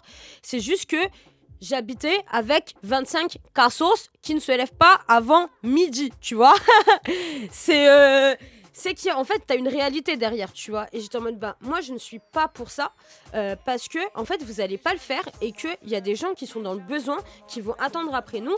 Et c'est pas cool, en fait, tu vois. C'est une responsabilité que tu dois prendre. Si tu n'es pas apte à prendre cette responsabilité-là, ne la prends pas. Ne fais pas des faux espoirs à des gens. Parce que moi, je trouve ça dégueulasse. Je trouve que c'est un truc, ça se fait pas. Non, il n'y a pas à faire ça, tu vois. La vérité, il n'y a pas à faire ça. Et en fait... en mode donc ouais, je vais répondre, t'inquiète, écharpe après. Et en mode donc le mec a dit si on va le faire, genre moi je décide, c'est comme ça, de toute façon c'est bien de travailler pour les assos. J'étais en mode ouais, mais en fait toi tu veux juste te donner bonne conscience, mon frère, mais la bonne conscience elle s'acquiert pas comme ça, tu vois, genre c'est la vie elle marche pas comme ça. Le mec il a accepté, 2 jours après il est parti en Espagne pendant 5 mois. Voilà. C'est qui a dû ensuite gérer tous les bails? Et ça a été des personnes qui n'avaient pas en fait envie, tu vois. Qu'est-ce qui s'est passé d'autre après? Cette même personne a décidé, donc il y avait une personne sans papier qui n'avait pas d'endroit où loger. Et il a dit ouais, on l'héberge, sauf qu'on avait plus de place au squat, tu vois. Moi j'habitais déjà plus là à l'époque. Dieu merci. En fait, les gens étaient en mode mais mec, pourquoi tu fais ton sauveur blanc, tu vois, genre pourquoi tu veux absolument l'aider? Il était en mode non mais on va lui donner cette chambre et c'est comme ça, de toute façon c'est moi qui décide. Et en fait j'étais en mode mais mec, du coup j'étais à cette réunion, c'est pour ça, j'étais en mode mais mec, en fait toi pour acheter ta conscience, pour considérer que t'es un individu bien, ce que tu vas faire c'est aider une personne sans papier, la mettre dans une chambre avec 2 autres personnes, sans ni lui donner l'heure, ni lui dire bonjour, ni lui dire merci. Il l'a confronté face à 20 gamins de 18 à 25 ans, alors que la personne était beaucoup plus âgée, qu'elle sait quasiment pas parler français. Pour te racheter une conscience, il l'a mis du coup dans cette chambre. T'es en mode ok, dégueulasse, tu vois. Et le mec ne le calculait pas du tout. J'étais en mode en fait, tu l'as juste considéré comme un moins cher. Tu l'as juste considéré comme étant vraiment un immigré, quoi, tu vois. Mais t'as été tellement bon, tu es tellement gentil de lui avoir donné un toit sur la tête, hein, et tu lui rappelles tellement tous les jours, c'est bien, c'est beau, vraiment on va aller loin avec des mentalités comme les vôtres. Donc en fait ça dépend, tu vois. T'as des ouvreurs comme cette personne-là que je viens de citer, et t'as des ouvreurs qui eux vont être hyper déter et vont être là en mode non, moi je veux aider les gens, il y a des gens qui sont à la rue, j'ai le pouvoir d'aider les gens et j'ai envie de le faire. Donc ça dépend. Et puis j'ai eu une situation, les gens m'avaient parlé de m'héberger à moi minimum et au bout de 5 jours on m'a fait comprendre que j'allais me barrer d'ici 15 jours. Mais c'est compliqué ça, hein, Ria. Hein. Je comprends de ouf. Hein. Certains ouvreurs pensent que s'ils ont ouvert un squat, c'est leur appartement, comme si le fait d'ouvrir était un acte de propriété. Exactement, c'est exactement ça, Aurélien Beck. C'est exactement ça. J'ai encore plus haine contre l'ouvreur qui réclamait des loyers de plus en plus chers aux gens du squat. Ouais, ça existe. En effet, t'as des gens, ça s'appelle des marchands de sommeil. Hein. Ça s'appelle des marchands de sommeil. Ils te louent la chambre entre 50 balles et 100 balles le mois. Donc, t'en as, hein. T'en as de ouf, hein. En vrai, même sans parler de squat, perso, j'ai été SDF parce que j'avais des cafards dans mon appart. Force à toi. Et j'ai dû sauter régulièrement d'appart en appart pendant plusieurs mois. Avec des hébergements, souvent pas plus d'une semaine, force.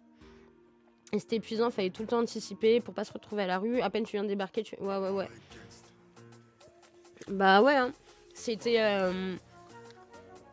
ça a été quand même assez compliqué. Moi, du coup, je viens de Paris à la base. Je suis dans le 18e. Et en fait, j'ai bougé à 18 ans, j'ai bougé à Marseille avec mon ex-copain. Et en fait, on s'est séparés. Et là, ça a été compliqué parce que j'ai pas de parents. On va dire que j'ai plus de papa. Et je suis en rupture familiale. Du coup, j'avais pas de garant. J'étais jeune, précaire. Donc du coup, j'ai enchaîné sous-loc à sous-loc, pote qui m'héberge à pote qui m'héberge. Et après, je suis remontée à Paname. J'ai retrouvé un appartement, mais qui me coûtait vraiment très très cher. Et du coup, je suis remontée à Paname. Et en fait, c'est là où j'ai commencé à habiter en squat, quoi, tu vois. Donc, c'est en fait, de toute façon, c'est un cercle vicieux et c'est vraiment la précarité, tu vois. C'est aussi voir ces choses-là sous cet angle-là. Et te dire que oui, là on a des gros problèmes de logement en France en 2023, notamment, et ça vise toujours les mêmes personnes, donc les personnes qui travaillent beaucoup pour pas beaucoup, ou des personnes qui sont dans une précarité de ouf, ou juste des gens qui ont pas de chance en fait, parce que quand t'as pas de garant, tu peux même demander la garantie de l'État, mais il y a des gens qui considèrent pas ça comme gage de sûreté et qui vont t'identifier comme un immense cassos et qui du coup refusent. C'est quelque chose qui existe aussi. Donc t'as quand même beaucoup de trucs un peu chiants, quoi, tu vois. Hydraté, ce qui me fume, c'est que bien après, j'ai appris que dans ces cas, comme t'as des ailes qui peuvent t'empêcher de sombrer, mais t'es juste pas au courant, donc voilà, tu vas bien te faire foutre. Quelles aides? En vrai, j'ai eu du bol, parce que la dernière fois que j'étais SDF, j'avais la hache, alors que la première fois, j'avais la dalle, et ça a fini en HP. Oh, ah ouais, dinguerie. Nous, notre ouvreur nous a ramené un type sous crack qui sortait de donjon pour avoir planté quelqu'un. Devinez ce qui s'est passé quand il a trouvé un couteau fonce-dé. Moi, j'ai une petite anecdote aussi. Vraiment, petite anecdote. Ouais, mais justement, la garantie civile, elle est pas tout le temps acceptée. En fait, j'étais partie à Marseille. Ça faisait depuis que j'étais à Paname que j'avais pas pris ni des vacances. Enfin, vacances, quelles vacances? T'es en squat, tu travailles pas. T'es en dépression professionnelle, let's go. Bref, j'avais envie de bouger. Et du coup, je suis partie pendant 4 jours à Marseille. Je suis revenue chez moi, les gars. Une dinguerie. Mais quand je vous dis une dinguerie, ce qui s'est passé, une dinguerie, je suis rentrée.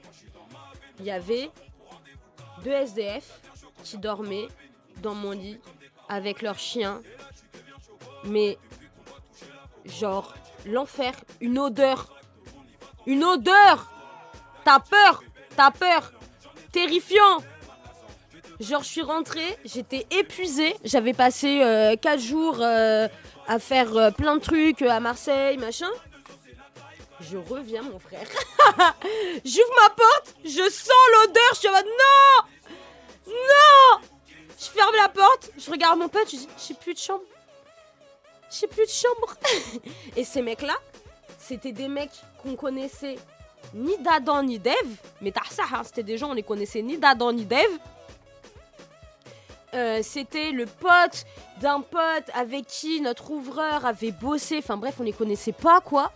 Les mecs prenaient du crack dans ma chambre. Ils buvaient de la 8-6 dès le réveil. Ils faisaient des œufs brouillés avec de la 8-6. Est-ce que c'est bon pour vous ou pas? Et moi, je suis rentrée de Marseille. Dans ma petite chambre, il y avait des chenilles et tout. Elles étaient trop mignonnes, dessinées sur les murs. Il y avait tous mes dessins de tatou et tout. Et je me retrouve avec ça, mon frère. J'étais là maintenant. J'ai pas signé pour ça, putain. J'ai pas signé pour ça. C'est terrible. Je peux pas. Je peux pas. Ah ouais, c'était... Le crack, pourquoi? Là, mais oui, elles étaient trop mimes, mes chenilles. En vrai, ce genre d'anecdote, ça me rend anti-squat, mais à l'envers, en position, stop, foutre les gens dans la merde. Vous prendre des vraies mesures pour que tout le monde ait accès à un logement décent de manière... Bah moi, je suis un peu dans cet état-là. Hein. Moi, c'est un peu ma façon de penser, hein, tu vois. Vraiment, hein. Je suis pas anti-squat et je serai jamais anti-squat parce qu'il faut que les gens puissent se loger. Mais ça me foudroie quand on en arrive à là parce que tu ouvres la porte aussi à beaucoup de dérives et de problèmes, en fait, tu vois. C'est aussi ça, tu vois. Quand tu te fais séquestrer pendant 3 jours, ma gueule, que tu dors pas pendant 3 jours, qu'on te dit qu'on va te brûler, t'es là en mode, mais putain, moi, j'ai pas du tout signé pour ça. En vérité, j'ai pas du tout signé pour cette vie-là, quoi. Moi frère, moi je voulais juste faire du tatouage et du stream à la base. Pourquoi je me retrouve à faire ça, Bah c'est la jungle et c'est toujours la minorité qui trinque. Oui c'est ça, hein, c'est exactement ça. Mais même là, tu vois, même comme je vous disais, en fait, tu vois que même dans le squat, t'as quand même cette hiérarchie qui se met en place et c'est toujours les mêmes, tu vois. Ça, la vérité, c'est aussi un peu ça, quoi. La fin est gros, ça y est, l'arc de ce squat un peu. Ouais, de ouf. Bah moi, j'en parlais avec un poteau et on était là en mode... même moi, au début, j'étais en mode, hey, frère, t'es méchant quand même avec les squatteurs et tout, parce qu'on habitait ensemble. Et j'étais en mode, ah gros, t'abuses quand même, tu vois, genre... t'abuses de ouf. T'es méchant. 2 semaines après, je l'ai vu, je lui ai dit, non, en vrai, t'as raison, frère, c'est des forceurs. T'as raison, voilà, c'est des forceurs. J'en peux plus, wesh. Je veux plus. Faut être blindé mentalement pour vivre en squat globalement. Bah ouais, je pense. Bah en fait, même si t'es pas blindé mentalement, t'as pas le choix, tu vois. C'est juste, tu vois, personne ne frappe plus fort que la vie, hein. Personne ne frappe plus fort que la vie et en fait, quand il se passe des dingueries, tu vois, t'es même pas... Le truc, c'est que t'es pas dans cette réflexion-là, tu vois. En fait, t'es pas dans ce truc de « ouais, faut que je sois fort ». C'est juste que t'as pas le choix. Tu vois, tu ne te poses même pas la question de « est-ce que je vais bien ?» Sincèrement, moi, je vous parle en mon nom, mais aussi dans pour en tout cas les gens que j'ai connus, avec qui je suis encore proche, c'est que tu te poses pas la question de savoir si tu vas bien parce que tu ne vas pas bien. T'as pas le temps de te poser cette question et tu ne veux pas te la poser, en fait, c'est la survie. Et même quand il t'arrive des dingueries, quand tu te fais séquestrer, quand tu vois ton pote se faire éclater par une ministre privée, tu te dis pas putain faut que je sois forte mentalement, tu te dis putain faut que je trouve une solution parce que là c'est la merde mon pote, tu vois. Là c'est juste la merde et il y a des gens qui sont dans la haisse, tu vois, et il faut que je m'en sorte, tu vois, c'est plus cet état d'esprit là, tu vois. Et je pense vraiment que quand tu pars de là, déjà au début t'es un peu dans le mal, tu vois. Après là je vous parle de mon expérience perso, donc je sais pas si elle va être comparable à tout le monde ou si elle peut être généralisée, tu vois. Mais moi quand je suis partie là au début j'étais vraiment dans le mal parce que j'étais en mode c'est trop bizarre de voir le monde actuel, c'est trop bizarre, vraiment je comprends pas. Et après ça, j'étais en mode ok, le squat ça me manque un peu, mais en même temps je suis trop contente de vivre pour moi et de penser enfin à moi, tu vois. Ça faisait genre 2 ans que j'avais pas pensé à ce que je voulais faire, quoi, tu vois. Genre à chaque fois je trouvais des petits trucs à faire, des petits trucs qui me faisaient kiffer, je bossais dans des soirées techno, mais c'était vraiment de la survie, je me prolongeais pas sur du long terme. Et quand je me suis prolongée sur du long terme, j'ai commencé à angoisser parce que je savais pas ce que je voulais faire. Et une fois que j'ai su, entre guillemets, j'ai vraiment eu un rejet du squat complet parce que toute la souffrance que j'avais encaissée, Genre, elle ressortait, j'étais en mode, mais en fait, ça dégage. Ça a été fait, c'est plus à faire, tu vois. Ça m'a saoulé. Les craquitos qui se défoncent, H24, les gens qui squattent ta chambre, les trucs qui disparaissent, les embrouilles, ta secret story parce que t'es les uns sur les autres H24. Je veux plus de ça, tu vois. Vraiment, je pense que personne ne mérite ça. De voir des blancs bourgeois vivre avec des poules qu'ils ont appelées Marx, qui puent la mort, mon frère. Genre, c'est bon, ça dégage. Qui construisent des cabanes pour être stylés, ça dégage, tu vois. La vérité, ça dégage. Je peux plus. J'ai pas signé pour cette vie-là. J'ai signé pour une grosse vie, la vie sur la mer, bien évidemment. Il y a des moments comme ça, tu penses même plus, t'es dans l'urgence constamment, tu gères les merdes les unes après les autres, c'est ça. Hein. C'est ça, puis bah. On a dit pas les poules. Non, mais la vérité, wesh. Frère, à quelle heure tu fais vivre des poules dans le 9-4 ? Mais j'adore Marx, c'est pas la question. Eh frère, commencez pas les gauchistes, hein. Je vous dis, hein. Commencez pas. Hein. Genre vraiment, ça y est, frère. Hein. Mais non, j'aime bien les poules. Bah ouais, moi aussi j'aime bien les poules. Après, non, j'ai un peu peur des poules en vérité. C'est quand même l'ancêtre du dinosaure. Ça me fait flipper de ouf. Hein. Mais c'est surtout, frère, qu'est-ce que tu vas mettre des poules dans le 9-4 ? Non, mais vraiment, elles méritent pas une meilleure vie.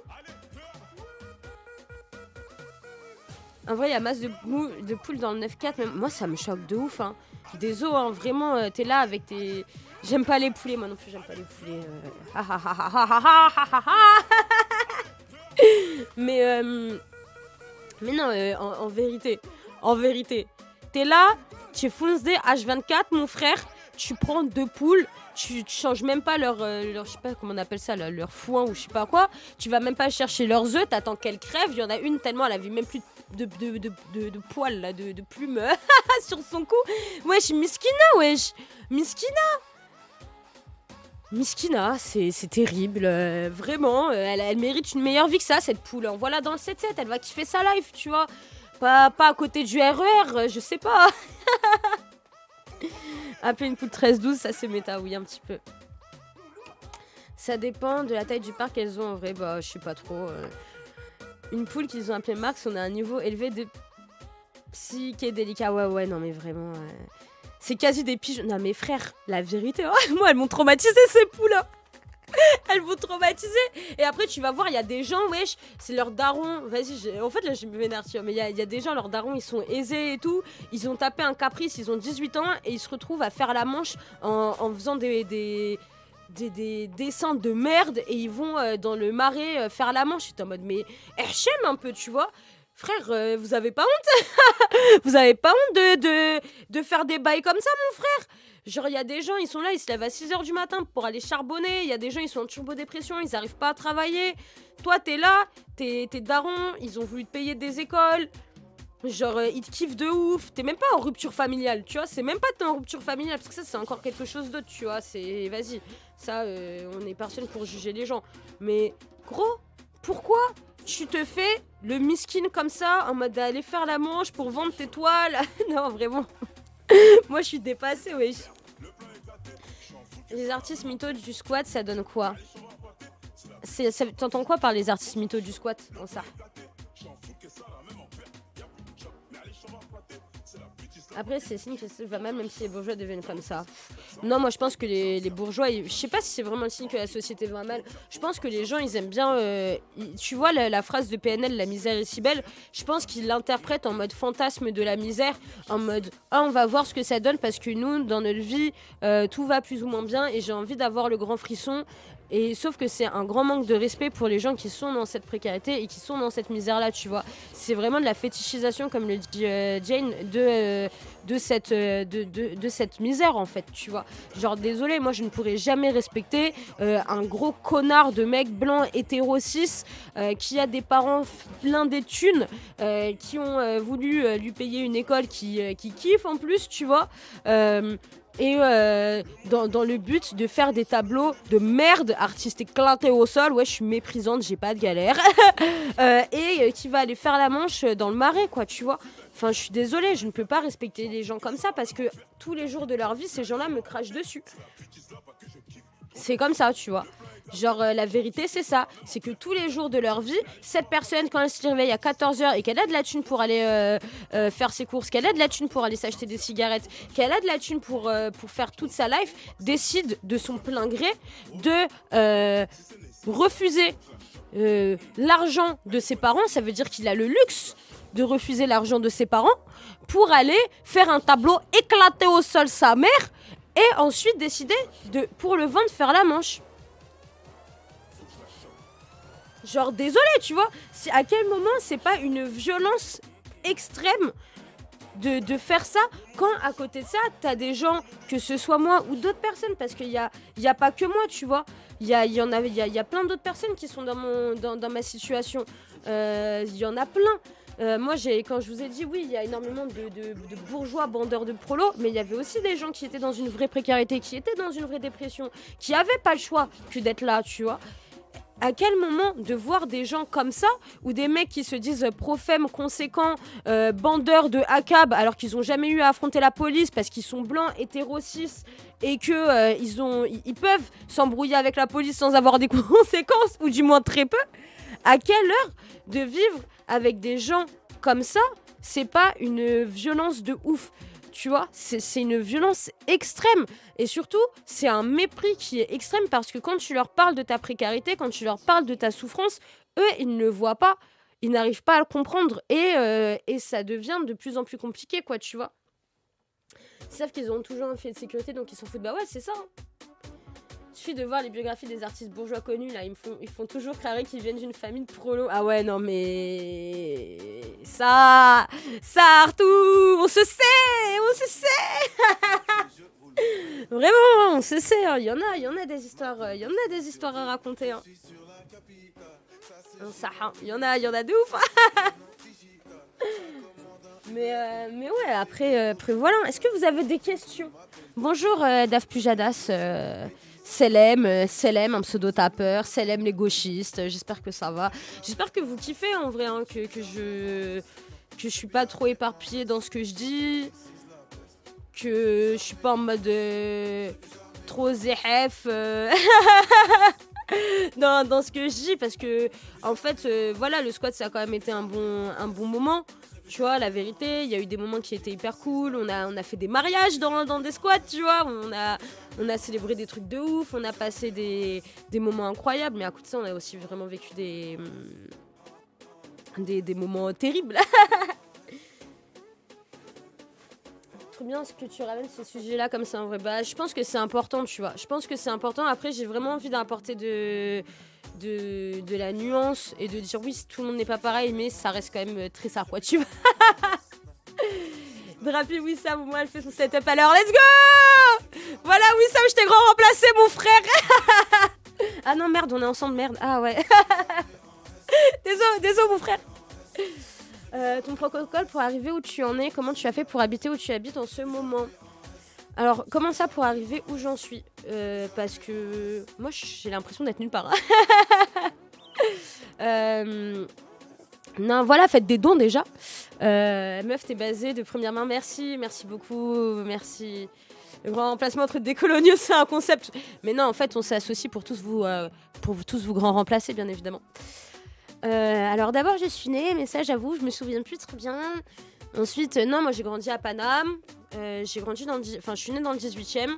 Après, j'ai bougé en HLM dans le 12e, frontalier au 9-4.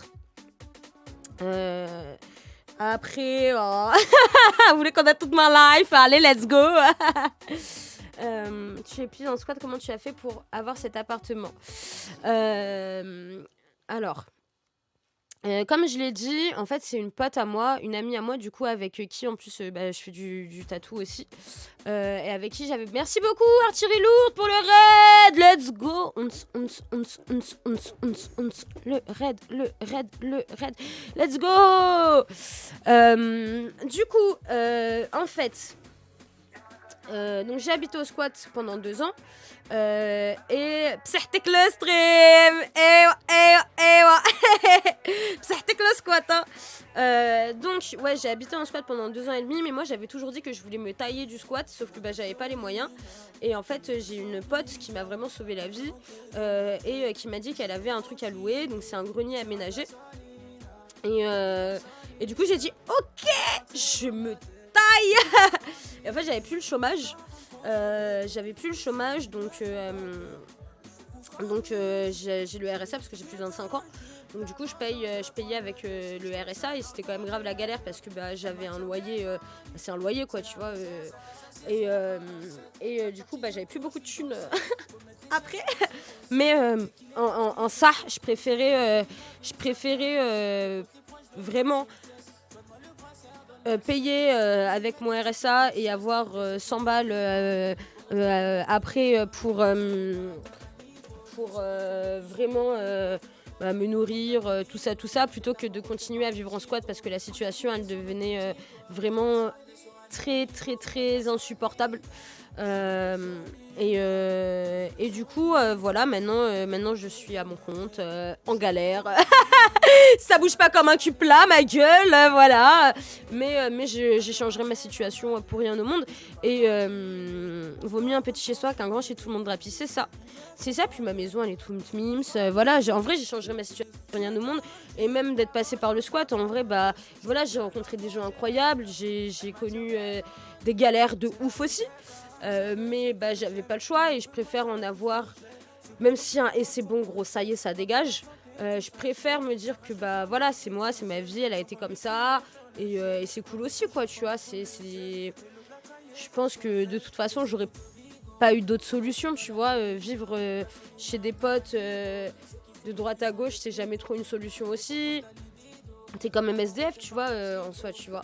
Genre t'es quand même SDF, donc être en squat, au moins t'avais une stabilité, même si voilà, t'avais un manque de sécurité, t'avais une petite stabilité, même si elle durait pas longtemps, tu vois. Vaut mieux un petit chez soi et un grand chez tout le monde. Ouais.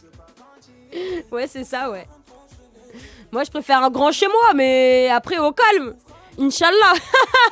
Inch'Allah, ça m'arrivera un jour, quoi, tu vois. Pour l'instant, on est bien. Pour l'instant, on est bien de ouf. Y a pas de galère. On se tape des barres.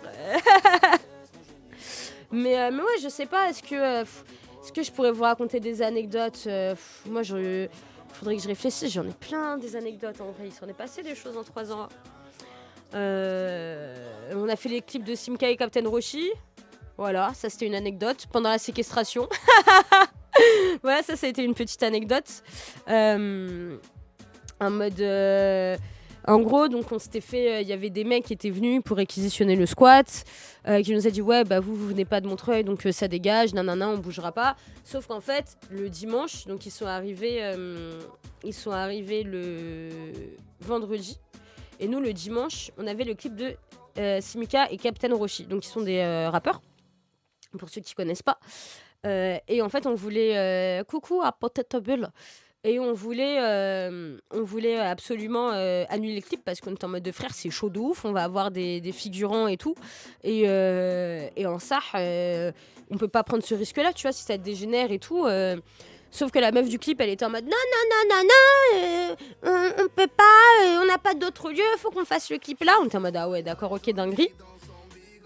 Et en fait, à ce moment-là, donc le clip se déroule avec les mecs qui nous séquestrent en bombe, tu sais, il y a vraiment cette scène de film, il y a rien qui va. Il y a rien qui va. Et on est en mode bon, tous sur les nerfs, on n'avait pas dormi depuis longtemps, on était épuisés, on avait... Tu vois, c'est même pas de la peur, t'es juste en mode oh j'en peux plus, vivement que ça se termine quoi. Et en fait, là il y a un mec qui habitait pas avec nous, pareil bandeur de marginalité, qui habitait pas avec nous et qui va voir un des mecs qui nous séquestrait, qui lui dit ouais, moi je connais telle personne, elle va venir, elle va tous vous dégager. Qui fait ça? Qui fait ça? Qui fait ça? Non mais dites-moi, qui fait ça hein, je veux savoir, donnez-moi une réponse. Personne de sensé ne fait ça. Merci merci pour les 15 balles. Merci beaucoup. Let's go. Let's go. Let's go. Let's go. Let's go.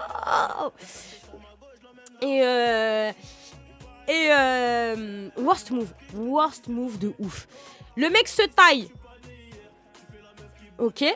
Le mec se nachave. Il se passe quoi après, wesh?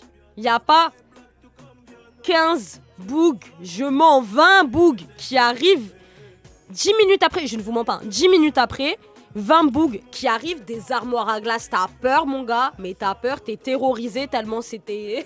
c'était... Wesh, moi je suis 1m50, hein. Je suis un micro-format. J'ai peut-être une grande gueule, mais je suis toute petite. Genre vraiment, je suis en mode... Là, je vois la scène, je me dis, astaghfirullah. C'est donc comme ça que ma vie va se finir, j'ai tard par la flemme, quoi. Non. Et donc les bougs arrivent en mode zéref de ouf. Et ils sont en mode, ouais, il est où machin? Je suis en mode, je sais pas où il est. Ils disent, non, mais il est où machin, on va tout brûler. Et j'étais là en mode... Mais mec, la vérité, je sais pas où il est et je m'en bats les couilles, tu vois. Je l'aime pas, cette personne-là, elle nous a foutu dans la merde, je ne veux pas la voir, ça dégage. Et les mecs, c'est quoi un bouc? C'est un mec, une meuf, une personne, quoi. Et du coup, sauf qu'il y avait le clip à côté, tu vois. Les mecs comme ça, des mineurs en train de danser sur Simca et Captain Roshi en mode Cette scène n'avait mais rien de réel, quoi, tu vois. Donc et du coup je vais voir le mec, je dis non mais de toute façon, enfin vraiment tu vas rien faire du tout. Le mec il est pas là, je sais pas où il est, je m'en bats les couilles d'où il est. Genre maintenant ça sert à rien, tu vois bien qu'il y a un clip et tout. Les mecs donc décident de partir. Et là, il y a pas le réalisateur du clip qui me regarde, qui me dit ils veulent pas revenir parce que eux ils passeraient bien dans le clip. Voilà, des anecdotes de squat, vraiment. Et toi, t'es là, oui. J'ai plus de maison. Ça fait 3 jours que je me fais séquestrer. J'en ai marre. Y a rien qui va. Pourquoi? Ouais, non, vraiment, c'était... Et c'est South Park. Ah non, c'était une dinguerie. Hein. Vraiment, c'était assez incroyable. Monsieur, les gens sous la merde, là, au fond. Ah ouais, non, mais c'est... Il est soit débile, soit autiste, soit couillu. Je pense qu'il était... En fait, je pense que c'est des gens, ils captent pas. Tu vois, ils captent pas. Ils captent pas. C'est... Frère, même vous, même... Enfin, tu vois, c'est pas du tout méprisant, mais même vous, c'est normal que... Tu vois, ça paraît surréaliste de vivre ça, tu vois. Ça paraît surréaliste de voir cette scène. Même lui, il se dit, attends, à quel moment il y a 20 boucs comme ça, ils arrivent... Frère, c'est des... Les mecs, c'est des frigos, mon frère, tu vois. Peut-être, ma maison... Genre c'est une dinguerie, tu vois. Après le reste c'était Gravras aussi. Non mais par contre on a fait le dernier clip du Escrew, on l'a fait dans le dernier squat où j'ai habité. 22 là. 22. Oh là là 22. Bah voilà, il a été fait une partie a été tournée à Vitry. Voilà, dans le squat où j'ai habité. Ils sont très gentils. Voilà. Pour la petite anecdote, voilà. mais même eux quand ils sont arrivés, c'était trop galerie, du coup il y avait tous les mecs du Escrew, il y avait Necfeu et tout. Et en mode quand ils sont arrivés, ils ont demandé les toilettes. Et ils étaient en mode ah ouais c'est stylé et tout, un peu ici machin. Et là il y a je sais plus qui demande les chiottes. Et il lui dit non mais t'as les toilettes sèches tu vois. Et le mec il le regarde comme ça, il lui dit non mais en fait ça va aller. En fait même là c'est trop la hesse pour moi. J'étais là, c'est précis, hein, c'est trop précis. Après, quand t'as un petit bifton, il y a toujours moyen de négocier. De négocier quoi, Daf Pujadas? Il écrivait des poèmes? Non, je sais pas ce qu'il faisait. Il était avec ses potes. Mais le clip est cool, hein. Le clip est cool, on voit pas du tout l'appart. Enfin, le squat, en mode ça ne servait à rien, mais on s'est fait un petit billet, c'était chouette.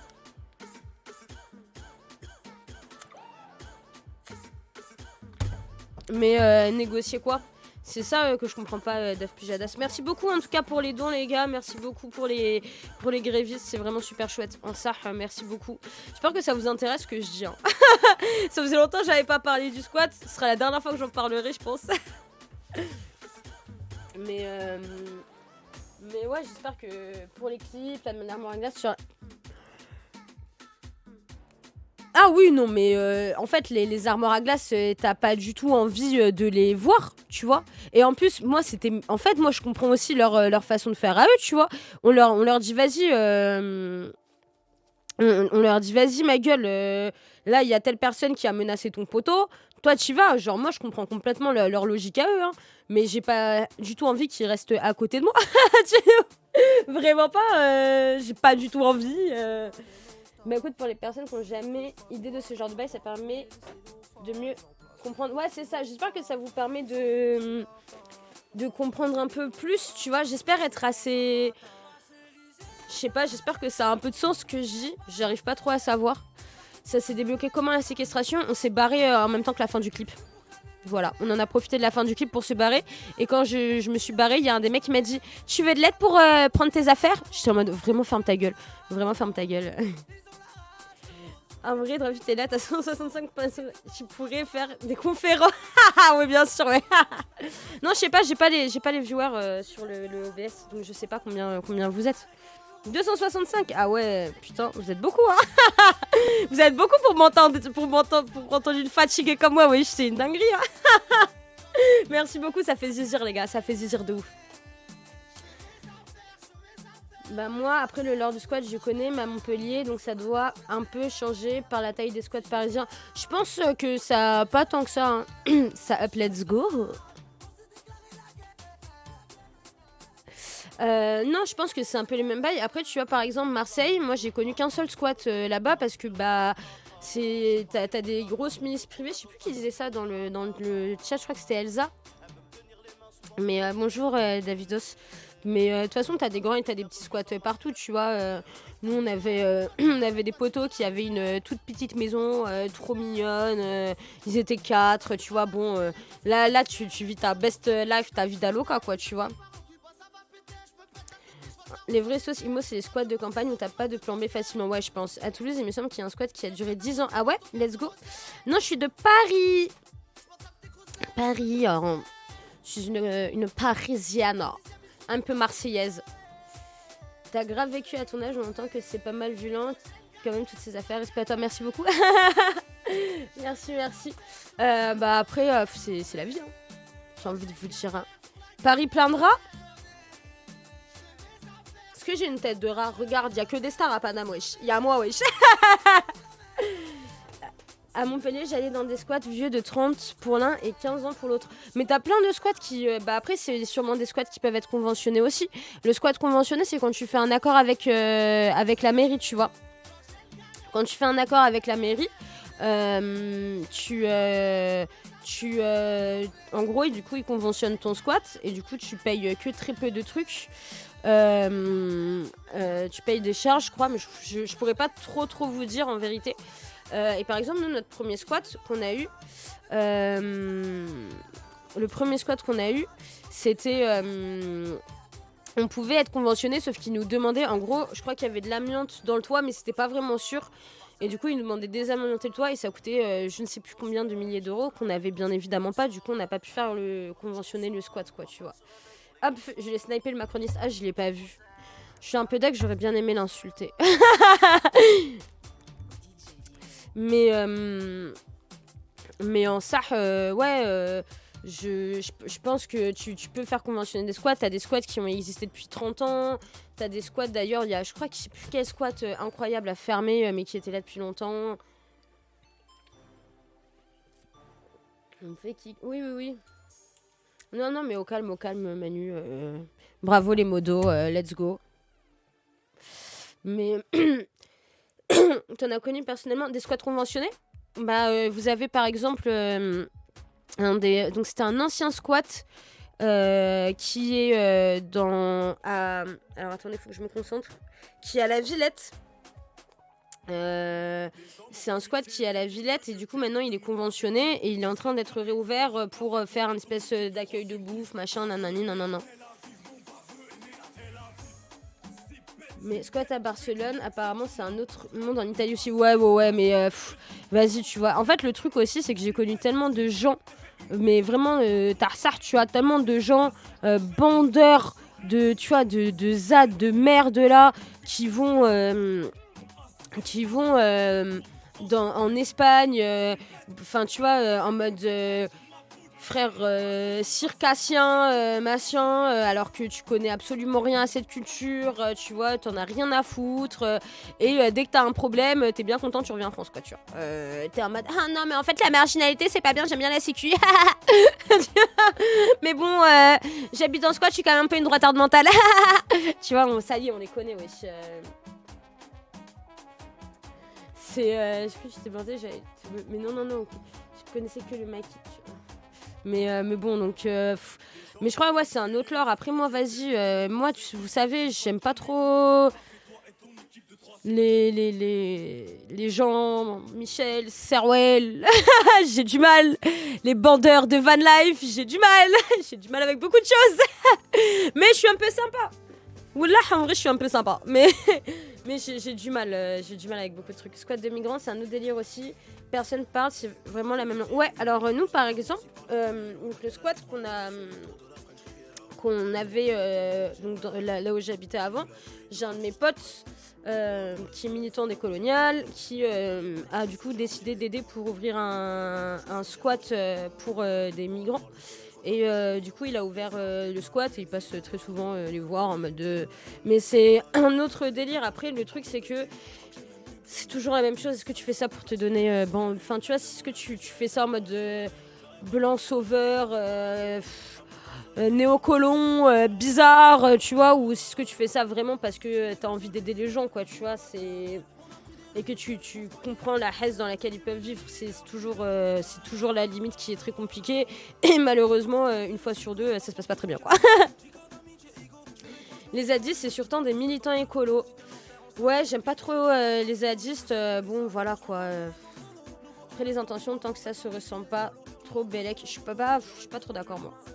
Moi, je trouve que c'est pas ouf, tu vois. Comme le mec qui avait voulu héberger le migrant pour se donner bonne conscience et qui, au final, ne le traite pas comme un homme quand il est en face de lui, tu vois. J'ai grave du mal avec ce genre de méta, tu vois. C'est vraiment les restes de la colonisation, je trouve, tu vois. Tu veux pas faire une liste des gens que tu aimes bien ? Bah, écoutez, y en a pas. Si, j'aime bien plein de gens. Le problème, c'est que ce soit un sale blancos. Oui, c'est ça. Oui, c'est vrai, Sharp. Non, il y a plein de gens que j'aime bien, hein, en vrai de vrai. Hein. Genre, vraiment. Hein. La vérité, il y a plein de gens que j'aime bien. Vous allez me faire douter maintenant. Je vais être en mode, peut-être que je suis méchante. Ah. Bah non, pas du tout. Moi, j'accepte tout le monde à partir du moment où on me fait pas chier. Hein. Voilà. J'aime bien de gens, mais mec, voilà, j'en ai pas, wesh. Non, y a pas, wesh. Pas le time. Je préfère vous parler de squat sur le piquet de stream, tu vois. Voilà, le couteau, la plaie, ça, non, ça va. Ça va. Est-ce que vous avez des dernières questions ? Moi, j'aime bien les zadistes, je comprends. Go faire la tier list des gens que tu aimes pas, il y aura la matière pour tenir tout un stream. Qu'est-ce qu'on mange ? Je pense que moi, je vais manger des pâtes. Voilà, désolé, c'est vraiment pas une réponse de ouf. Mais alors, qu'est-ce que j'aime pas ? Si vous voulez, moi, je peux vous dire ce que j'aime pas. J'aime pas les bourgeois qui assument pas d'être des bourgeois. Voilà. J'aime pas les blancs qui assument pas quand on leur dit que c'est des blancs et qui me traitent de raciste anti-blanche. J'aime pas les antiracistes mous qui agissent comme des droitards. Voilà, il y a plein de gens que voilà, c'est ça les gens que j'aime pas. Après, les autres, let's go, quoi. Mais les bandeurs de précarité qui sont bourgeois, je les aime pas. Les toubabs qui se sentent persécutés quand tu leur dis qu'ils sont blancs, bah ils me pètent les couilles. Voilà. Dravi a niqué ma mère. Non. Et ouais, j'aime pas les gens respectueux, quoi. Le chat en PLS, désolé. Non, je fais pas de publicité, pas du tout. Je suis pas là pour ça. Je suis là pour récolter des sous pour les grévistes à qui je donne toute ma force et mon soutien. Oui, je suis blanche et bourgeoise, cela me permet d'avoir des privilèges. Bah ouais, mais c'est pas. En fait, voilà, Je pense que c'est aussi simple que ça. Hein. T'inquiète, une crise d'ado, ça a un début et une fin. J'ai pas l'impression d'être en crise d'adolescence. Hein. Je pense très bien savoir qui je suis, où je vais, pourquoi je suis en colère. La colère n'étant pas l'ennemi de la réflexion. Je pense très bien savoir pourquoi il y a des gens que j'aime pas. Mais à côté de ça, il y a beaucoup de gens que j'aime, quoi, tu vois. Vraiment énormément.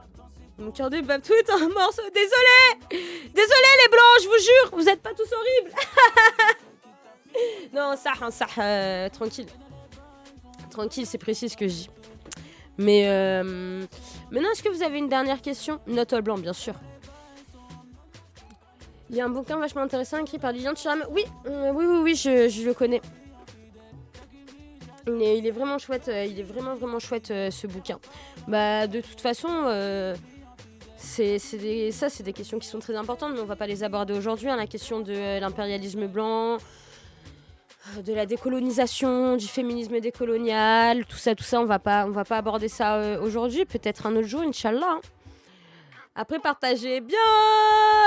Avant la révolution, les bourgeois qui assument là quand même s'agirait d'être du bon côté à un moment. Mais oui, voilà, les bourgeois, on a besoin de vous. Voilà, on a besoin de vous, les gars, les bourgeois. On a besoin de vous. La vérité, c'est ça. Voilà. Donc, ressaisissez-vous, bordel. Est-ce que j'aurais des conseils aux gens en squat aujourd'hui? Voilà, les bourgeois, les riches, faites des dons pour les grévistes, s'il vous plaît. Il y a le lien. Voilà, faites ruisseler. Voilà, moi aussi, je deviens un macroniste. Faites ruisseler, s'il vous plaît. Voilà, les dons. Let's go, la caisse des grèves. Honte. Je pense que le dernier conseil que je pourrais donner pour les gens qui sont en squat, c'est de vraiment garder et d'essayer d'avoir un objectif précis en tête, de pas essayer de se laisser happer par le squat. C'est vraiment ça le conseil que je donnerais aux gens qui y sont, de pas se laisser happer. C'est important de participer, c'est important de s'intégrer. Si vous avez besoin de vous intégrer à la vie en squat, c'est complètement normal. Mais je pense qu'il faut aussi avoir vraiment cet objectif d'essayer de faire, de voir plus loin que le squat et de se préserver un maximum, de pas hésiter à sortir de ce lieu de vie parce qu'il y a une vie après le squat. Il faut pas hésiter à voir d'autres personnes pour comprendre qu'il y a d'autres réalités aussi et pas du tout à rester dans cette méta du squat pour le squat, par le squat. Vraiment essayer de se sortir un peu de ça, de se sortir un peu la tête de l'eau. Merci beaucoup pour les 10 €, merci infiniment, trop chouette. Et je pense sincèrement que ce serait mon seul conseil, c'est de pas trop se laisser bouffer, de pas hésiter à prendre du temps pour soi, garder un objectif en tête, même si vous en avez pas, même si vous savez pas ce que vous voulez faire de votre vie, et on s'en bat les couilles, il n'y a pas de galère. On a tous été en dépression, on a tous pas su ce qu'on voulait faire, et même maintenant, je suis même pas sûre qu'on sache tous ce qu'on veut faire, tu vois. Mais réellement de garder cet objectif, de voir plus loin que ça, même si on sait pas ce que c'est, même si on sait pas quand ce sera, mais de pas vouloir rester dans cette méta-là parce qu'à un moment ou à un autre, ça va vous faire du mal, et c'est pas du tout ce que je vous souhaite. Et vraiment, si vous avez pas le choix parce que vous avez pas d'endroit où aller, frère, profitez à fond aussi, tu vois. Profitez à fond aussi, la vérité, c'est aussi un peu ça, quoi, tu vois. Mais n'hésitez pas à vous dire que voilà, c'est qu'un temps, le squat. Il y a des moments que vous allez kiffer de ouf, vous allez rencontrer des personnes incroyables. Il y a des moments où vous allez rencontrer des gens beaucoup moins ouf, mais c'est pas grave, ça fait partie de la vie. Il y a des gens que vous allez kiffer, à qui vous allez plus parler, c'est pas grave aussi, c'était des rencontres, des échanges, et c'est beau aussi. Tout simplement, c'est beau aussi de se dire qu'il y a des gens, ça a été une parenthèse dans ta vie, que vous avez les uns et les autres du respect mutuel. Moi, c'est une expérience que... Voilà, si elle était à refaire, je pense que vu que j'ai pas eu le choix, je la referais, tu vois. Mais en ça, voilà. Et profitez, tout simplement. C'est fait pour le don et je suis un bourgeois blanc paysan squatter. Let's go. J'espère que ça vous a plu. J'espère que j'ai été assez logique dans ce que j'ai dit. C'était assez compliqué pour moi de faire cet exercice parce que j'ai jamais été dans un live comme ça, quoi, tu vois. Mais la question, il y a une vie après la mort, Drapi répond oui, mais il y a une vie après le squat, bien évidemment. La barre de don est cassée? Non. Yo. Ah salut. Salut. Salut. Tu m'as fait ta pamper, ouais. Allez, ça qu'on veut. Ça va? Ça va et toi? Alhamdoulilah, ça va, au calme. Meilleur stream, ça. Hein, Ah, merci, ça fait zizir. Merci de ouf. je viens pour aider à la transition avec TKL qui est en train de venir en salle d'attente. Tu viens me... TKL, si tu m'entends, tu peux Tu viens rejoindre. me transgrand remplacer, c'est ça? Let's go. Moi non, mais c'est TKL qui va s'en occuper. Let's go. Merci à vous, merci le chat. Bah, en tout cas, moi j'ai grave kiffé passer ce moment avec vous. J'espère que vous avez appris des choses. Bonsoir. J'espère que j'ai pas été trop rude. Salut TKL. Salam, ça Salut. va? Ça va très bien et toi? Alhamdoulilah, ça va, au calme. Au Ah bah calme, du au coup, calme. si on est prêt, On est prêt? Bah vas-y, attends, je dis au revoir. Salut le chat. Bisous. On t'a expliqué, Drapi, comment on fait avec le compte à rebours et tout? 3, 2, 1, c'est ça? Et Ouais, après c'est ça. j'arrête, c'est ça? C'est ça. Putain, j'ai peur de faire une dinguerie, mais... T'inquiète, tout va bien. Arrêtez le stream, tu risques pas de faire une dinguerie. Ok, bon bah vas-y, bisous, salam les gens, faites attention à vous. Psartek le stream, merci. N'hésitez pas à donner au piquet de stream, force à TKL pour la relève. Et puis on se voit bientôt, Inch'Allah. T'es prêt TKL? complètement prêt.